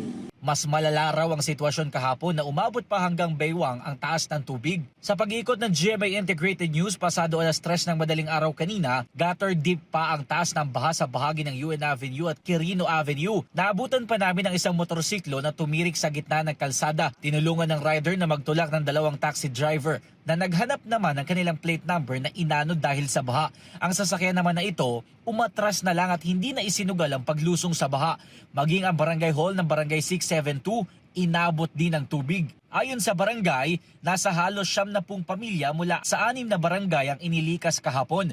Nabawasan na raw yan ngayon dahil bahagyang humupa na ang tubig. Ang natira po rito is 3 barangay po. Bali ang families po sa akin po may 11. Tapos doon po sa kabilang barangay, meron po silang 8 na families. Tapos dito po sa kabila, meron po silang 7 yata. Narito ako sa Lukban Elementary School sa Paco, Maynila, kung saan pansamantalang nanunuluyan ang mahigit 20 pamilya na apektado ng nangyaring pagbaha. Di pa malinaw kung kailan posibleng maayos ang pumping station, pero agad naman daw pauuwiin ang mga residenteng apektado sa oras na humupa na ng tuluyan ng tubig. Sinusubukan pa namin makuha ang panig ng MMDA at ng Manila LGU. Ito ang unang balita, Jomer Apresto para sa GMA Integrated News. Alamin naman natin ang sitwasyon sa Dipakulaw, Aurora kung saan ilang kalsada at bahay ang nawasak sa kasagsagan ng Bagyong Uwan. May unang balita si Ian Cruz. Ian, may mga isolated pa bang bayan dyan sa Aurora? Ivan, nandito ako ngayon sa nawasak. Nandito nga ako ngayon sa nawasak na bahagi nitong National Road dito sa Dipakulaw, Aurora. Ang magandang balita, Ivan, ay sa ngayon nga nadadaanan na itong bahaging ito, pero Ivan, talagang pahirapan pa rin dahil nga ang nangyayari kasi maraming bato doon sa mga daraanan, kaya yung mga small vehicles gaya ng mga kotse kanina hindi muna pinatutuloy. At dahil dyan, Ivan, yung tanong mo kung may mga isolated pa ba, sa ngayon dahil nga nabuksan na ito, makatutuloy na papunta doon nga sa Dinalungan kung saan naglandfall yung bagyo, yung Kasiguran at yung pinakadulo yung bayan ng Dilasag. Ang nangyari kasi dito, Ivan, sa kalsada na to, sa tindi ng daluyong o storm surge na tumama rito sa pagdaan ng super bagyong Uwan, nawasak yung seawall ng kalsada kaya nasira at tila nagkadurog-durog din yung highway na ito. At malaki ang epekto nga nito dahil nga hindi makadiretso hanggang kagabi ang mga motorista patungo ng Northern Aurora at pati Ivan, yung mahabang portion din ng bayan ng Dipakulaw ay hindi ma-access hanggang kagabi. At marami rin Ivan, dito sa side dito ay may mga kainan at may mga tahanan na wasak din at ayon lang sa mga residente, mabuti daw at nakalikas sila bago talaga tuluyang tumaas yung storm surge kaya walang napahamak dito, Ivan. Ivan, sa paglalarawan sa atin nung mga residente, talagang mataas daw dito sa kinatatayuan natin, dito galing sa dagat yung storm surge at talagang umabot nga doon sa kabila na pabundok na area na ito. So mula dito sa Dipakulaw ay tutulak din tayo sa iba pang mga bayan dito sa Aurora para malaman natin ang sitwasyon nila matapos ngang dumaan ng super bagyong Uwan. Yan muna ang latest. Balik sa iyo, Ivan. Ingat kayo. Maraming salamat, Ian Cruz. At mula sa Aurora, lipat tayo sa Dagupan City kung saan pilit na bumabangon ang mga taga roon matapos padapain ng bagyong Uwan. Nananawagan sila ng tulong sa pamahalaan. At may unang balita live si Sandy Salvacio ng GMA Regional TV. Sandy, kumusta dyan sa Dagupan?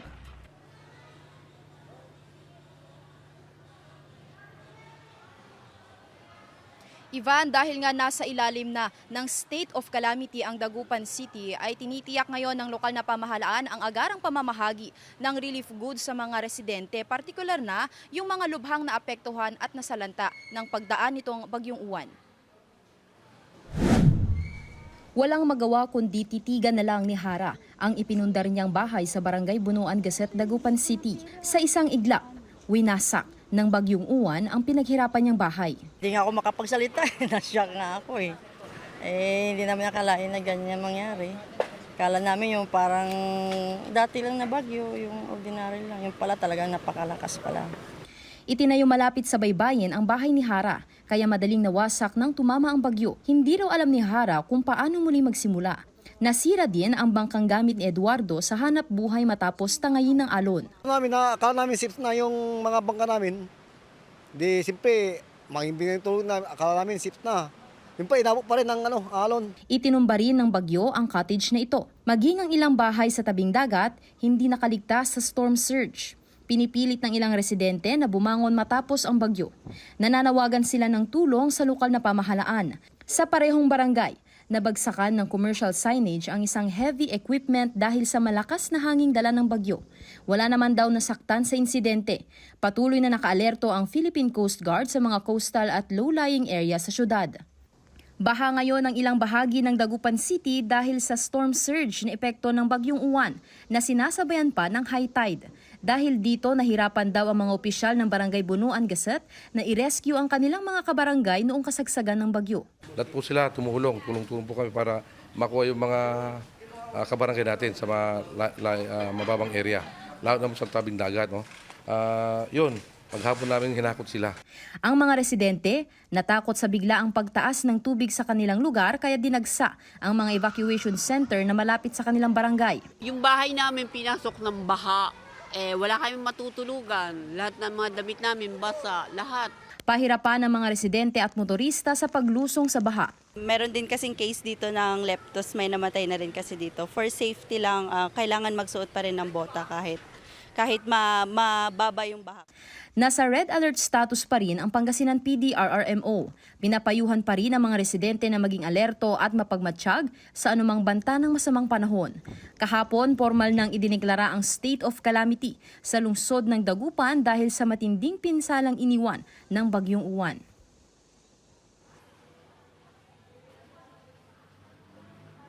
Ivan, narito ako ngayon sa North Central Elementary School dito sa Bunuan Gasset, kung saan dito rin lumikas yung ilan sa ating mga kababayan na nasalanta. Karamihan sa kanila umuuwi para ayusin at kumpunihin yung kanilang tirahan. Samantala sa ngayon ay nasa ilalim pa rin ng Signal number 1 ang buong probinsya ng Pangasinan. Nakataas din ang gale warning, kaya naman pinapayuhan yung ating mga mangingisda na huwag munang pumalaot sa karagatan.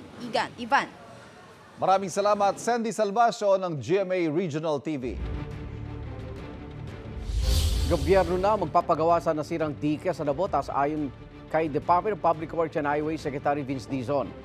Inspeksyon kahapon ng DPWH kasama ang lokal na pamahalaan ng Navotas ang nasirang dike sa lungsod.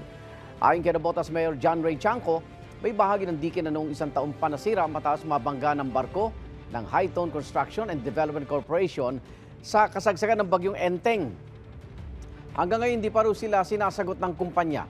Kaya sabi ni Secretary Dizon, sasampahan na lang niya ng reklamong kumpanya at sinusubukan pa namin silang kunan ng pahayag. Kailangan yung mga gap, kunyari yung mga butas, yung hindi ginagawa ng high tone, kailangan gawin na yon. Tapos kakasuhan ko na lang yung high tone at babawiin na lang natin yung pera doon. Pero hindi na natin sila hihintayin.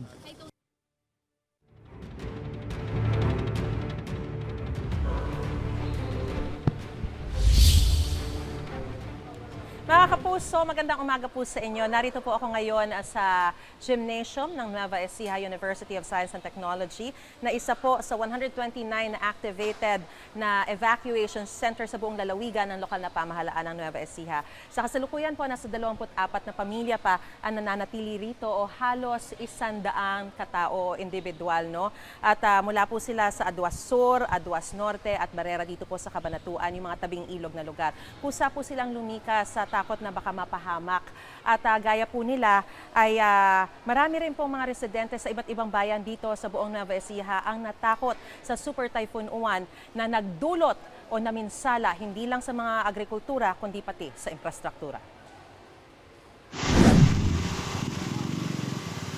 Sa kasagsagan ng pananalasa ng Bagyong Uwan, mabilis na tumaas ang baha dito sa Barangay DL Maglanok. Panik na po kami dahil ayan na po ang biglang dating ng tubig. Sobra po ang lakas. Umiikot po yung hangin, kaya natakot po kami ng gusto. Ayun na, may tao pa doon eh. Mabilis namang dumating ang rescue para ilikas sila sa evacuation center. Malaking tulong din ang bayanihan, kahit delikado. Pinagkakatok na ng ilan ng kanilang mga kapitbahay para iligtas ang mga nakatira. Umiikot po yung tubig dyan eh. Sobrang lakas. Tapos may mga bata pa po doon.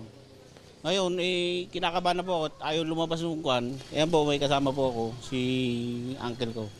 Ayun, tinulungan po namin yung mga bata. Siyempre, baka malunod. Malaking pinsala rin ang inabot ng ilang infrastruktura rito sa Karanglan sa paghagupit ng Bagyong Uwan. Nawasak ang approach slab ng Baluarte Bridge dito sa Barangay R.A. Padilla, kaya light vehicles na lang muna ang pwedeng dumaan dito ngayon. Malaking dagok daw ito dahil ito ang kanilang provincial road. Nag-scar po yung ilalim ng ating approach slab para po, kung makikita po natin, wala na pong laman yung ilalim ng ating pavement. Masyado po, delikado po sa motorista, lalo na po yung mga heavy trucks na dumadaan dito, may tendency pong bumagsak. Dito lang sa Karanglan, naabot sa 2,000 pamilya ang apektado at kinailangang ilikas. 5 barangay pa rin ang nananatiling isolated o di pa maabot. Nasira pati ang slope protection at gabion wire sa Karanglan River dito sa Barangay Burgos, nawasak matapos ragasain ang malakas na alon sa ilog. Salubungan po kasi ito nung dalawang malalaking river channel na dito po sa Caloocan River tsaka po yung Salazar River. Pag nagsabay po yan, talagang tumataas po na gaga dito po, umabot po ng gagabewang. Kinukut-kut, naghahanap po ng malambot na bagay yung lakas ng tubig. Pag may nasimulan po yan, sigurado, uunti-untiin niya na gigibain yung mga structure na madadaanan. Marami ring pinatumbang mga puno at winasak na bukirin. Ininspeksyon ni Nueva Ecija Vice Governor Lemon Umali kasama ang Engineering Department ang mga nasirang infrastruktura na mahagi rin ang 500 family food packs para sa mga apektadong residente. Maging sa bayan ng Laor, tumaas ng husto ang tubig sa Bato Ferry River kaya pinadapa nito ang maraming kubo na pasyalan ng mga turista. Ang iba, tuluyan ng tinangay. Tumaas din ang tubig sa Bangkerohan River sa boundary ng Palayan at Bungabon. Sa kabuuan, nasa 14,000 ang inilikas. Mahigit kalahati pa rin ng lalawigan ang nananatiling brownout.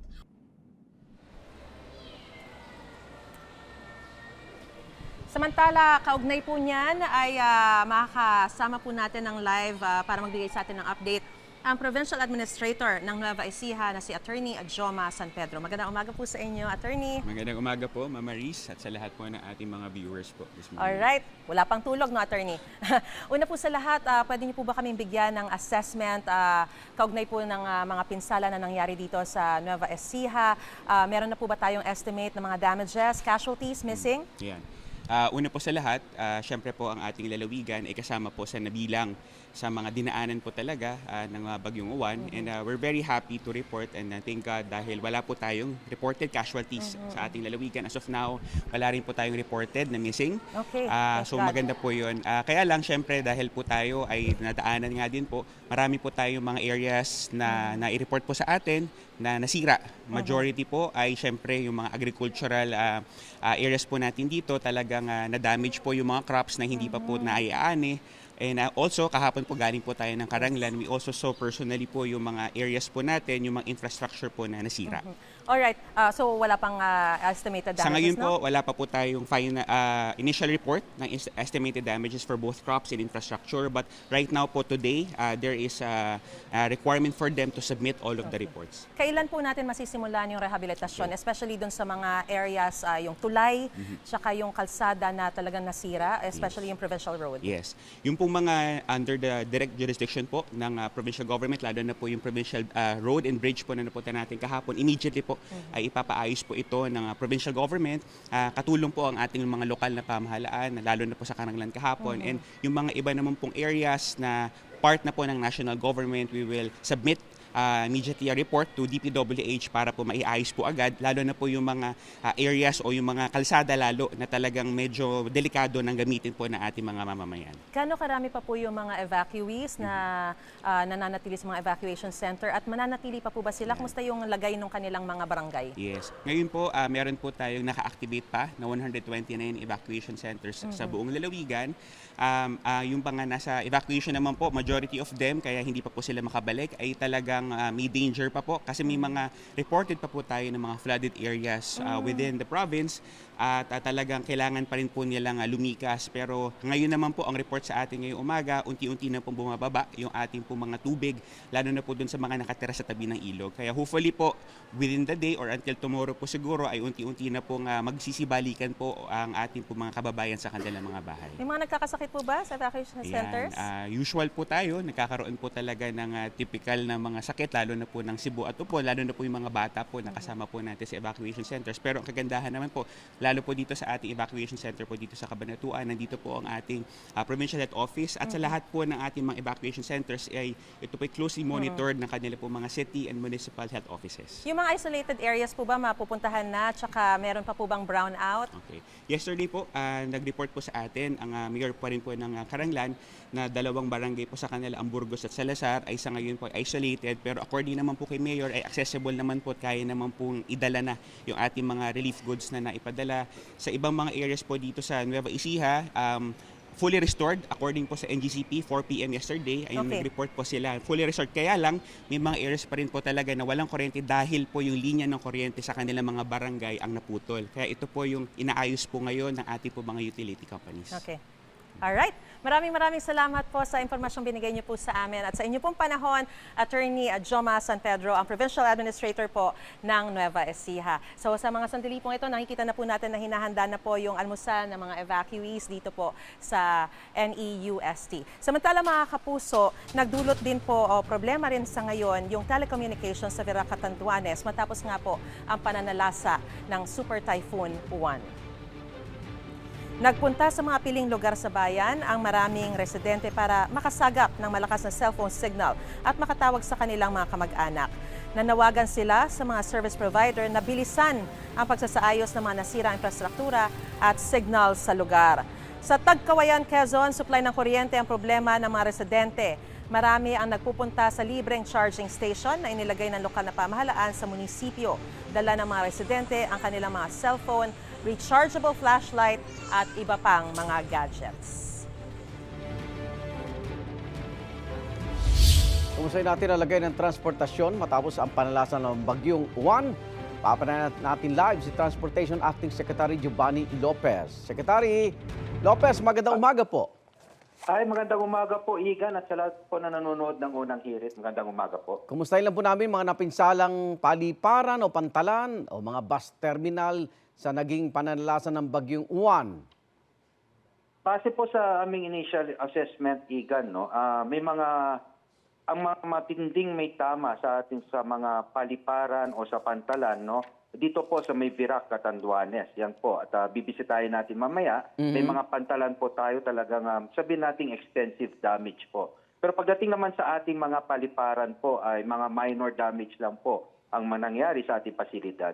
Pero ang kagandahan po dito, Igan, balik na po sa normal na operasyon ng lahat ng ating paliparan, pantalan. Ang ibig sabihin po dito, pagdating sa ating mapantanan, lifted na po ang no-sale policy, lifted na rin po ang ating NOTAM. Pagdating natin sa ating paliparan naman, pwede na bumiyahe. Pati rin po yung PUV trips. We lifted the suspension of PUV trips na rin po dun sa mga naapekto po ng bagyong Juan. So Catanduanes lang, Secretary? May sa Catanduanes po, may yan po initial assessment po natin. Meron din po sa Albay at bibisitahin po namin ngayon. Mas lalo na po sa mga pantalan dahil po sa sinasabi nating storm surge po. Opo. May mga naapektuhan po talaga. Sa mga bus terminal, yung mga biyahe papuntang Bicol, nagkaroon na ho ba ng clearing operation yung mga kalsada? Ngayon po, no, base rin sa aming bago po kami naglabas ng lifting ng ating PUV suspension po, no, pina-check po natin yung mga pwede na pong bumiyahe. So, yung mga pinayagan po natin ngayon, ibig sabihin po, cleared na rin po ang ating mga kalsada simula po kahapon. Ganun din po yung papuntang norte, tinignan natin yung mga sinasabi nating mga landslide prone. Opo. At sinabi naman may mga na-clear na, kaya pinayagan na rin po natin bumiyahe yung mga ating mga buses. Sa panig po ng DOTR, ano pong tulong ang matatanggap nila mula po sa inyo, yung ating mga kababayan? Apo, tuloy-tuloy pa rin po ang ating libreng sakay, no, dito sa ating mga relays, sa MRT3, LRT1, LRT2. Ganun din po sa ating mga airlines, sinabihan po natin sila na to allot of free space o free cargo at wala na pong bayad. Pati sa ating mga toll operators po, libre pa rin po ang ating mga toll fee pagdating sa ating mga relief at saka rescue operations. So tuloy yan po yung mga sinumulan natin ngayon at yung mga kung may mga sakaling na stranded po sa ating mga pantalan at paliparan, patuloy po rin yung pag-aalaga natin sa kanila, free food, free medical services kung kinakailangan po. Maraming salamat, Transportation Acting Secretary Giovanni Lopez. Ingat po. Ingat po, Sir Igan. Salamat po.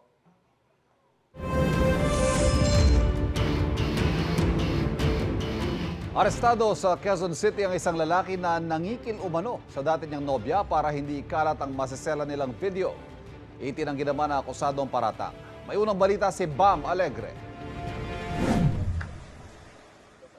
Tahimik na nakinig ang lalaking akusado nang makorner siya at hainan ng arrest warrant ng mga polis ng QCPD Station 5. Binasahan siya ng kanyang Miranda rights kaugnay sa kasong paglabag sa Anti-Photo and Video Voyeurism Act of 2009. Ang asunto, nagsimula raw sa isang online game. Base sa investigasyon, may nakilala siyang gamer na naging kasintahan niya. Pero nang nakikipaghiwalay na sa kanya ang babae, nagbanta umano ang akusado na ikakalat ang kanilang maseselang video. Na-meet niya yung victim sa paglalaro ng online gaming. And through that gaming, nagkapalagayan sila, nagkaroon sila ng relationship. Later on, itong victim, nag-decide na maghiwalay sila. So, sa paghiwalay nila, binlockmail siya nung accused. So, nag-send siya ng mga photos doon sa family members and friends. Itinanggi ng akusado ang paratang. Giit niya galit sa kanya ang kaanak ng kanyang ex, kaya may ganitong kaso. Wala raw siyang video na ginagamit pang blackmail. Totoo raw ang kanilang relasyon at tumagal na mahigit 1 taon mula na magkakilala sila sa isang online game. No comment na lang po muna ako sa ganun. Tingin ko po dun sa kapatid niya na galit sa akin. Nagbigay ng paalala ang pulisya sa pakikipagkilala sa mga online game. So dapat mag-ingat tayo magbigay ng mga informations sa mga ginagawa natin. Hindi natin lahat pinapakita dyan.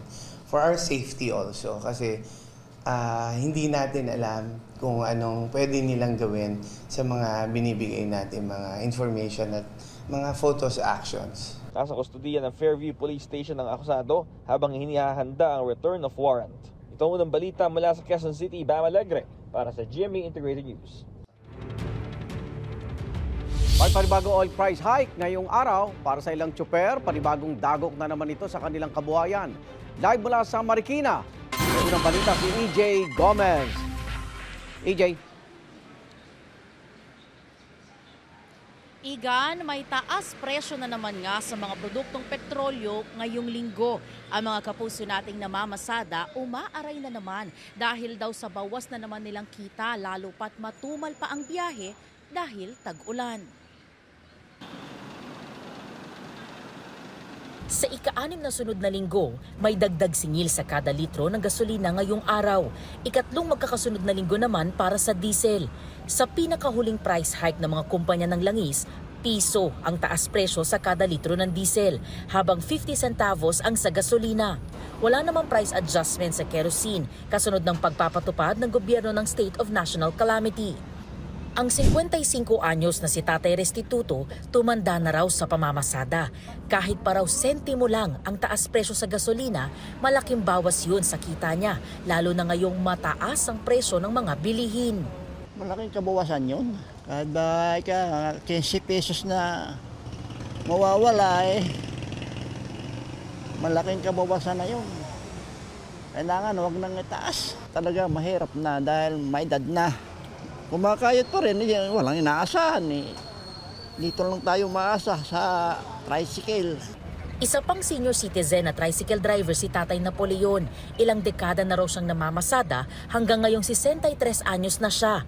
Mas tumindi raw ang tumal ng biyahe dahil sa magkakasunod na bagyo at suspensyon ng mga klase at trabaho. At ngayong may taas presyo na naman sa gasolina, baka wala na siyang maiuwi sa kanyang pamilya. Malaking epekto sa bawas kita talaga. Lalo ngayon may bagyo, talagang matumal. Tulad nung linggo, ang kinita ko lang, boundary lang, wala na akong naiuwi. Kahit pang gasolina, wala.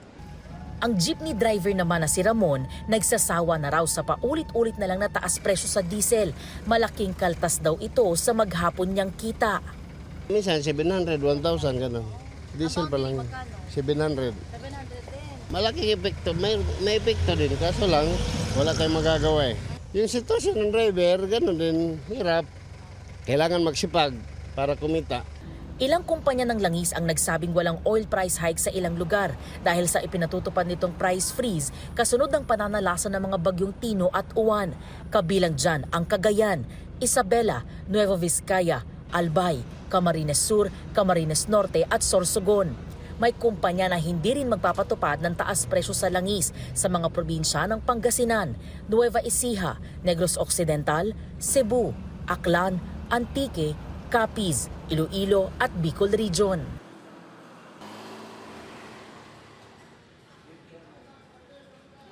Igan, tanong ng mga kapuso nating tsuper, kailan naman daw kaya sunod-sunod na bababa ang presyo ng diesel at gasolina? Para naman daw kahit papaano, makabawi sila at makaluwag-luwag. At yan, ang unang balita mula rito sa Marikina City.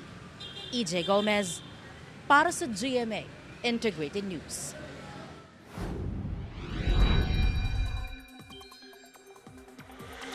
At dahil pa rin po sa Bagyong Uwan, nakataas ngayon ang rainfall advisory sa ilang lugar ayon sa Pag-asa apektado ang Metro Manila, Tarlac at ilang panig ng Nueva Ecija, Rizal, Quezon Province, Zambales, Pampanga, Bataan at Bulacan. Pinaalerto ang mga residente sa malalakas na pagulan. Tatagal po ang rainfall advisory hanggang alas 8 ngayong umaga.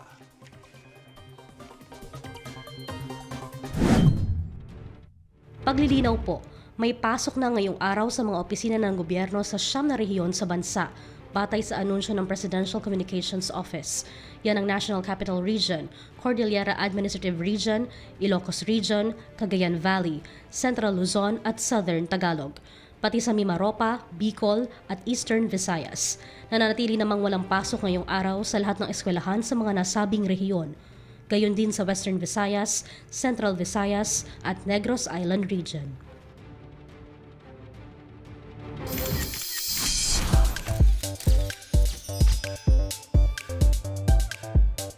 Kumusta na rin sina Kapuso Primetime King and Queen Dingdong Dantes at Maren Rivera sa Opalite Dance Trend. Yan ang kanilang version ng dance craze na ala Kapuso Primetime Royalty.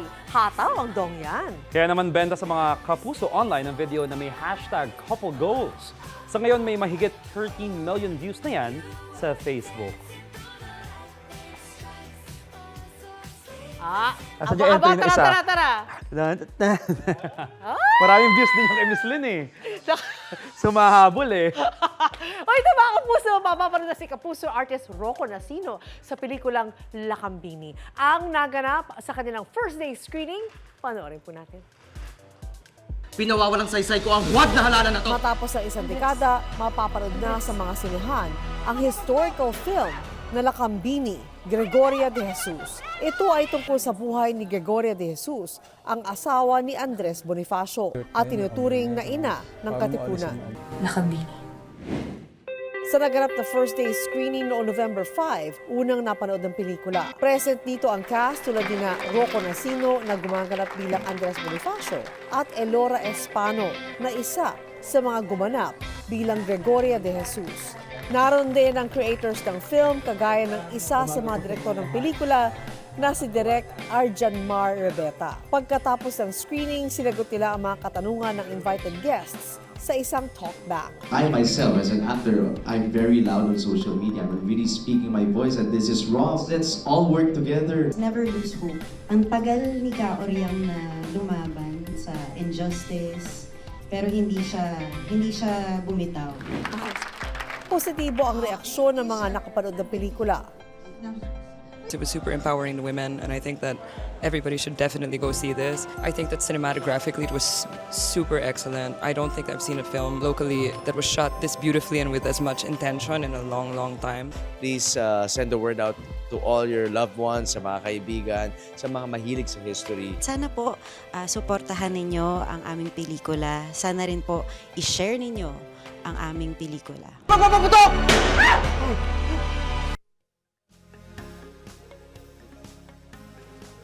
Makaigan, buong persa pa rin ang unang hirit sa paghatid ng serbisyong totoo sa mga naapektuhan po ng Bagyong Uwan. Sina Susie at Shaira may hatid na libreng almusal at relief goods sa barangay Kaingin, diyan po sa Santa Rosa, Laguna. At makita niyo po si Anjo, nasa Nagilian, Isabela. At si Sian, may serbisyong totoo rin sa mga residente ng Barangay Santa Lucia, Kalumpit, Bulacan.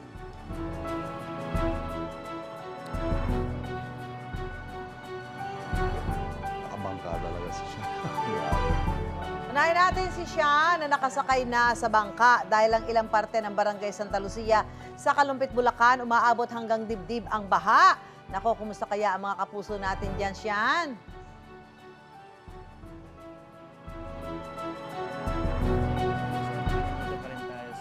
Santa Lucia dito sa Kalumpit, Bulacan. Siyempre, kasama pa natin sa Puso Foundation.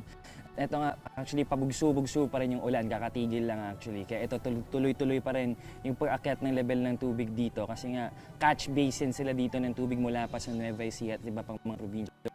At katabi rin nila ang Pampanga River. Kaya naman pag high tide, talagang tumataas ang level ng tubig dito at binabaha dito. Kaya naman, kamustahin natin ang ilan sa mga kapuso nating kasama natin ngayon.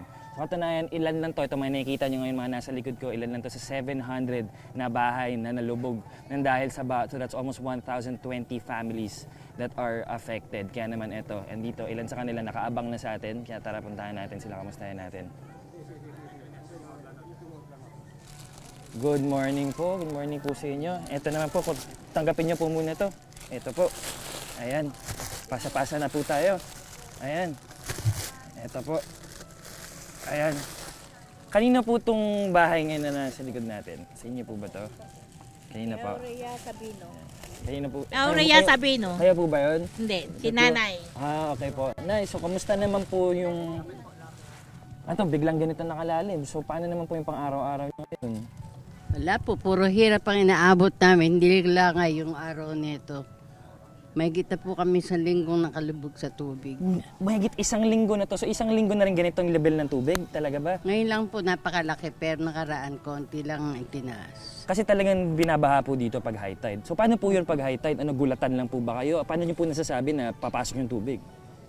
Wala po, yung sa mga weather sa YouTube nakikita namin yung pagdating ng tubig. Nyo na lang po. So ano po, nung kagabi, mga nasaan pa po yung tubig? Ano po, ang tubig po kagabi, malaki na, pero ngayong mga bandang 3 a.m. 3 a.m. na. Sobra na pong laki. Umabot na ito hanggang bewang na. Balita ko nga po hanggang dibdib pa po yung ibang level ng tubig dito. Totoo ba Lalo yun? na po doon sa gawing purok 2, 1, ganyan. So ngayon po, sino pong kasama niyo pong pamilya dito? May mga bata po ba kayong kasama? Meron po. Marami kayong batang kasama. Nakita ko po nung papasok ako dito, may mga school sa akong dinaanan. Paano po yung school nila? Wala po, lagi lang po, yung katulad po niya, may itaas kami, nandoon lang naman sila sa itaas. So laging kanselado yung school. So paano po kayo nakapaglabas-pasok dito sa Barangay Santa Lucia ngayon? Ito, ganito. Sa ngayon po, hindi pa bangka ang ginagamit namin, yung mga tricycle na tiklingeka ang tawag. Tingting. Okay, maraming salamat po. Ito po, kunin niyo pa po pala. Ito po yung mga nasa likod niyo, nakatingin na yan. Ito po. Ito po yung iba. Ito po, puro mga bahay niyo po itong nasa likod niyo ngayon. Mga manugang. Ito po. Sige na, maraming salamat po. Thank you po, mag-ingat po kayo. Ito, puntahan pa natin ng iba dito. Actually, dito nga kasi nga talagang sanay na sila sa baha. Ang pangunahin nilang panghanap buhay dito dati, yung pagsasaka, dahil sa tubig na laging nandito, ang mga residente dito natuto na rin mga isda, yun na yung naging main source of income nila. Pati yung mga nakikita ko kanina yung sinakyan namin papunta dito, pati yung mga tricycle nila, elevated na lahat. Kaya ito, may mga bangka na rin ng halos bawat residente dito kasi talagang prone sa baha to. Ito po, ilan pa yung mga residenteng nandito. Ito po, kunin niyo po ito. Ito po. Thank you. Ito po, Nay. Ito, Nay. Kayo po. Nay. Kamusta po kayo, Nay? Ano pong pangalan niyo po? Si Jocelyn Tigulo. Parang saya-saya niyo po, Ma'am Jocelyn. Siyempre po, nandito po kayo. Thank you so much po. Paano po, nabigyan niyo po kami. You're welcome po. Ito nga po, nagkwentuhan tayo kanina ni Jocelyn. Ako narinig ko na kagabi, parang nagulat na lang kayo sa level ng tubig ngayong umaga. Pakikwento nga po ano pong nangyari kagabi. Kagabi po, nandito po kami. Nandito po kasi si Ma'am Corina Sanchez. Maraming nandito. Opo. Tapos po, nung umuwi po kami, gabi na po. Kanina pagbaba po namin ng madaling araw, may tubig na po yung sala po namin. Nagulat po kami. Pagbalik nyo biglang sobrang lalim na. Opo. Sige po, maraming salamat po. Ingat po ha. Opo, thank you po sir. Tuloy-tuloy lang, bibigay namin ng serbisyong totoo dito. Kaya naman, kung gusto nyo rin magbigay ng tulong, open ng Kapuso Foundation for Donations. Sa morning show, kung saan laging una ka, unang hirit.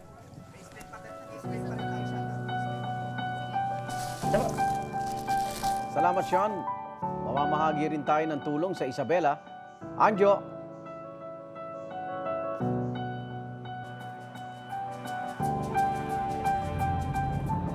Mga kapuso, andito pa rin po ako sa Nagilian, Isabela. At mga kapuso, ito pong sa aking likuran. Yung tinayong ko kanina ay medyo umuhupa na po yung tubig baha. Pero mga kapuso, mataas pa nga rin po. Kaya na nagpapile up na o naiipon na yung mga kapuso natin na naghihintay. Natatawid sana dito sa isang provincial road. Dito po yan sa Nagilian, Isabela. At itong pagbabaha dito ay ito po ay epekto ng pag-apaw ng Cagayan River na pinuntahan natin kahapon. At nasilayan po natin kung gaano kalapad itong Cagayan River pero napuno pa rin po yan at umapaw. Kaya naman ngayong umaga mga kapuso ay kakausapin natin ilang residente dito na may nakausap nga tayo kagabi pa lamang dito na natulog para lalang makatawid at makita ang kanyang pamilya. Sir, good morning po. Kayo po si Sir Juanito, di ba? Okay. Ako po. Sir, tama po ba na dito na kayo natulog kagabi? Kagabi po doon sa taas kasi malalim na po yung tubig dyan. Ano pong, sino po ang pupuntahan nyo sana? Yung pamilya ko dyan. Na may update po ba sila kung nasan ka ngayon? Tinatawagan ako kagabi, hindi maniwala na andyan ako na baha dito, hindi ako makauwi. Sir Juanito, thank you ha. Ingat po kayo. Ay may angdog po pala mga kapuso ang GMA Kapuso Foundation para sa inyo. Ito po yung onting tulong. Pagdamutan niyo po muna Sir Juanito ha.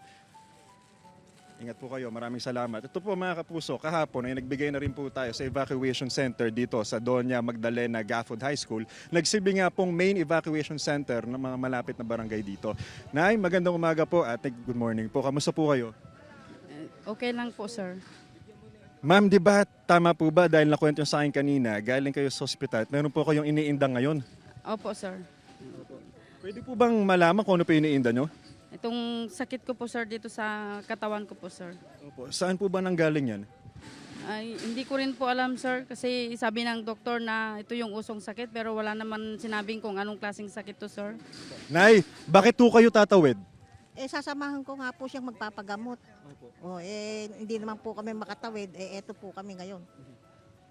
Pwede po bang maipasilay nyo sa amin kung ano po yung pinagdadaanan nyo ngayon? Opo, sir. Sige po. Naku, ayan. Ate, kailan pa po lumabas yan? Magto 2 weeks na, sir. Tapos ngayon, tatuid-husa na kayo dito sa kabilang kalsada. Opo, sir. Ano pong gagawin nyo doon? Magpapagamot sana, sir, kasi yung galing po ako sa doktor, nagpagamot na rin. Yung pinangpagamot ko dito, sir, pang tuition pa sana po ng anak ko. Ngayon, wala na po akong pera, sir. Kaya ipapagamot ko na lang sa mga albularyo, ganun, sir. Kasi mahirap nga tayo. Mahirap nga kami. Anong pakiramdam na hanggang ngayon di po umuhupa itong tubig baha? Mahirap, sir. Kasi kagaya ngayon, di pa kami kumain ng umagahan. Maghintay ng umupa yung tubig, sir. Sige po, Nay, ingat po kayo. Ito po, may unting handog po ang Jaime Kapuso Foundation para sa inyo. Nay, pagdamutan niyo po.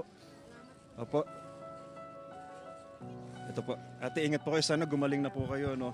Mga Kapuso, no, tuloy-tuloy lang po ang pamimigay natin ng relief goods mula po sa Kapuso Foundation. Sa tulong po yan ng unang hirit, mga Kapuso. Sabi ko nga po kanina, ay marami na po tayo ng bigyan. Napuntahan po natin yung main evacuation center dito at malaki po ang pasasalamat nila. Kahit maliit na bagay lang po itong naibibigay natin. Mga Kapuso, yan po muna ang update mula dito sa Nagilian, Isabela. Back to studio po muna tayo.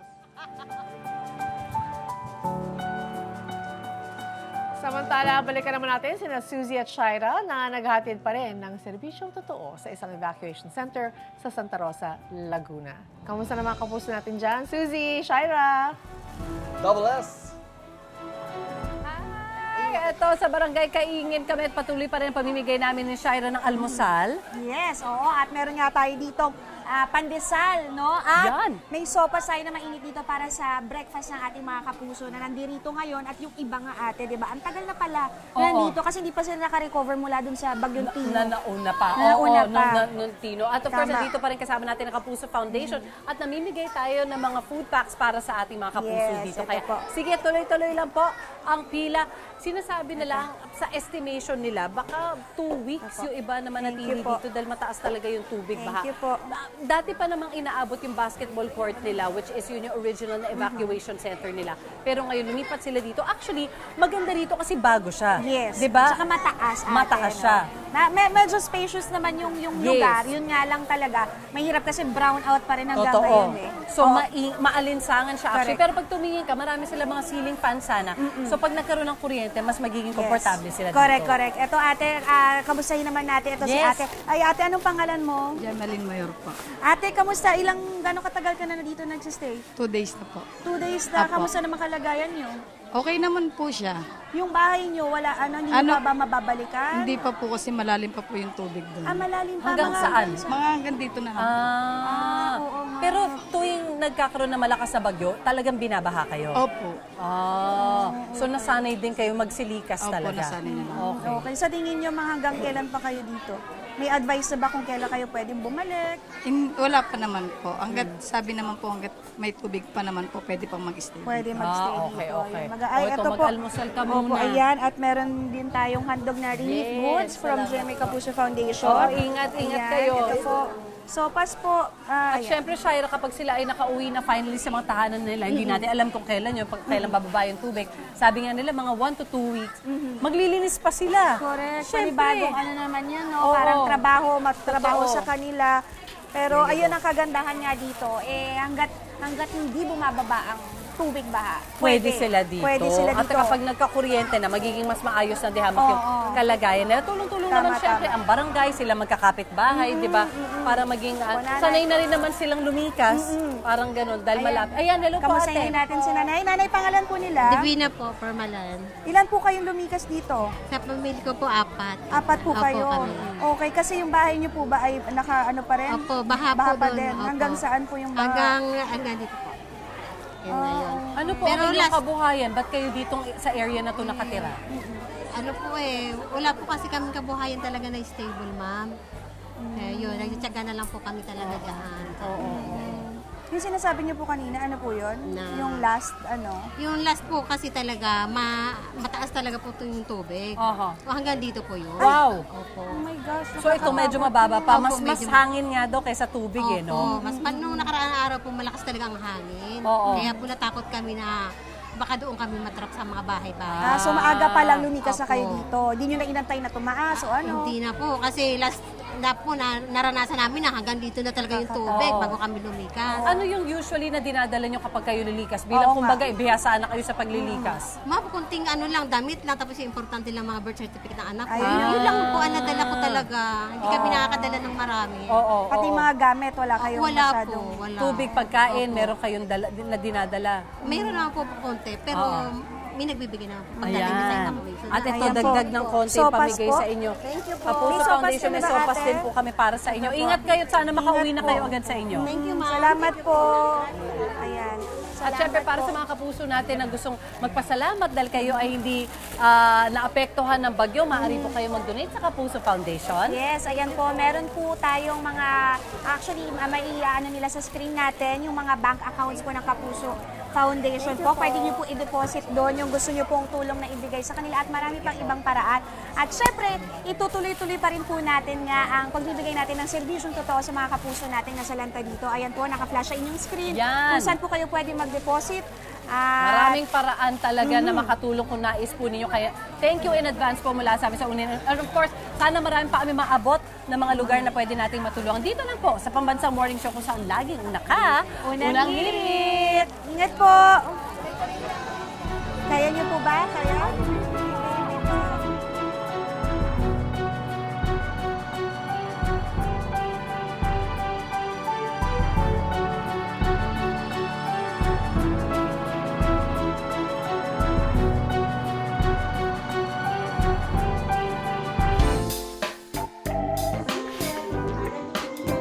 Inilunsad ng Nestle Philippines ang Nestle Professional Creator Playground, isang exclusive event na nagtipon ng mga top TikTok food creators para mag-collab at gumawa ng mouth-watering content gamit ang mga produktong Nestle.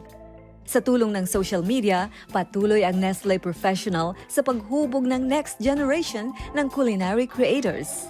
Ang aim natin is to be able to also help improve the livelihood of our content creators. Sa layuning maihatid ang technology and opportunity sa bawat Pilipino, inilunsad ng Nova Lucia ang kanilang bagong headquarters sa Makati City. Simbolo ng kanilang patuloy na paglaki at patuloy na pagbibigay ng serbisyo. Kasabay nito, ipinakilala rin ang Nova Leadership Institute para sa continuous learning at career growth ng mga team leaders at future innovators. Nova Barangay and Nova Cares will always be here every time the community needs us. Kitang-kita ang kutis Silka in just 7 days. Ipinapakita ng Silka na sa tuloy-tuloy na pag-aalaga, makakamit mo ang naturally radiant skin. Mabilis pa sa inaakala. Ipinakilala rin ng Silka ang kanilang newest endorser na sumisimbolo ng fresh, confident at glowing Filipina beauty na si Bianca de Vera. Each one of us can shine in our own ways basta we feel confident inside.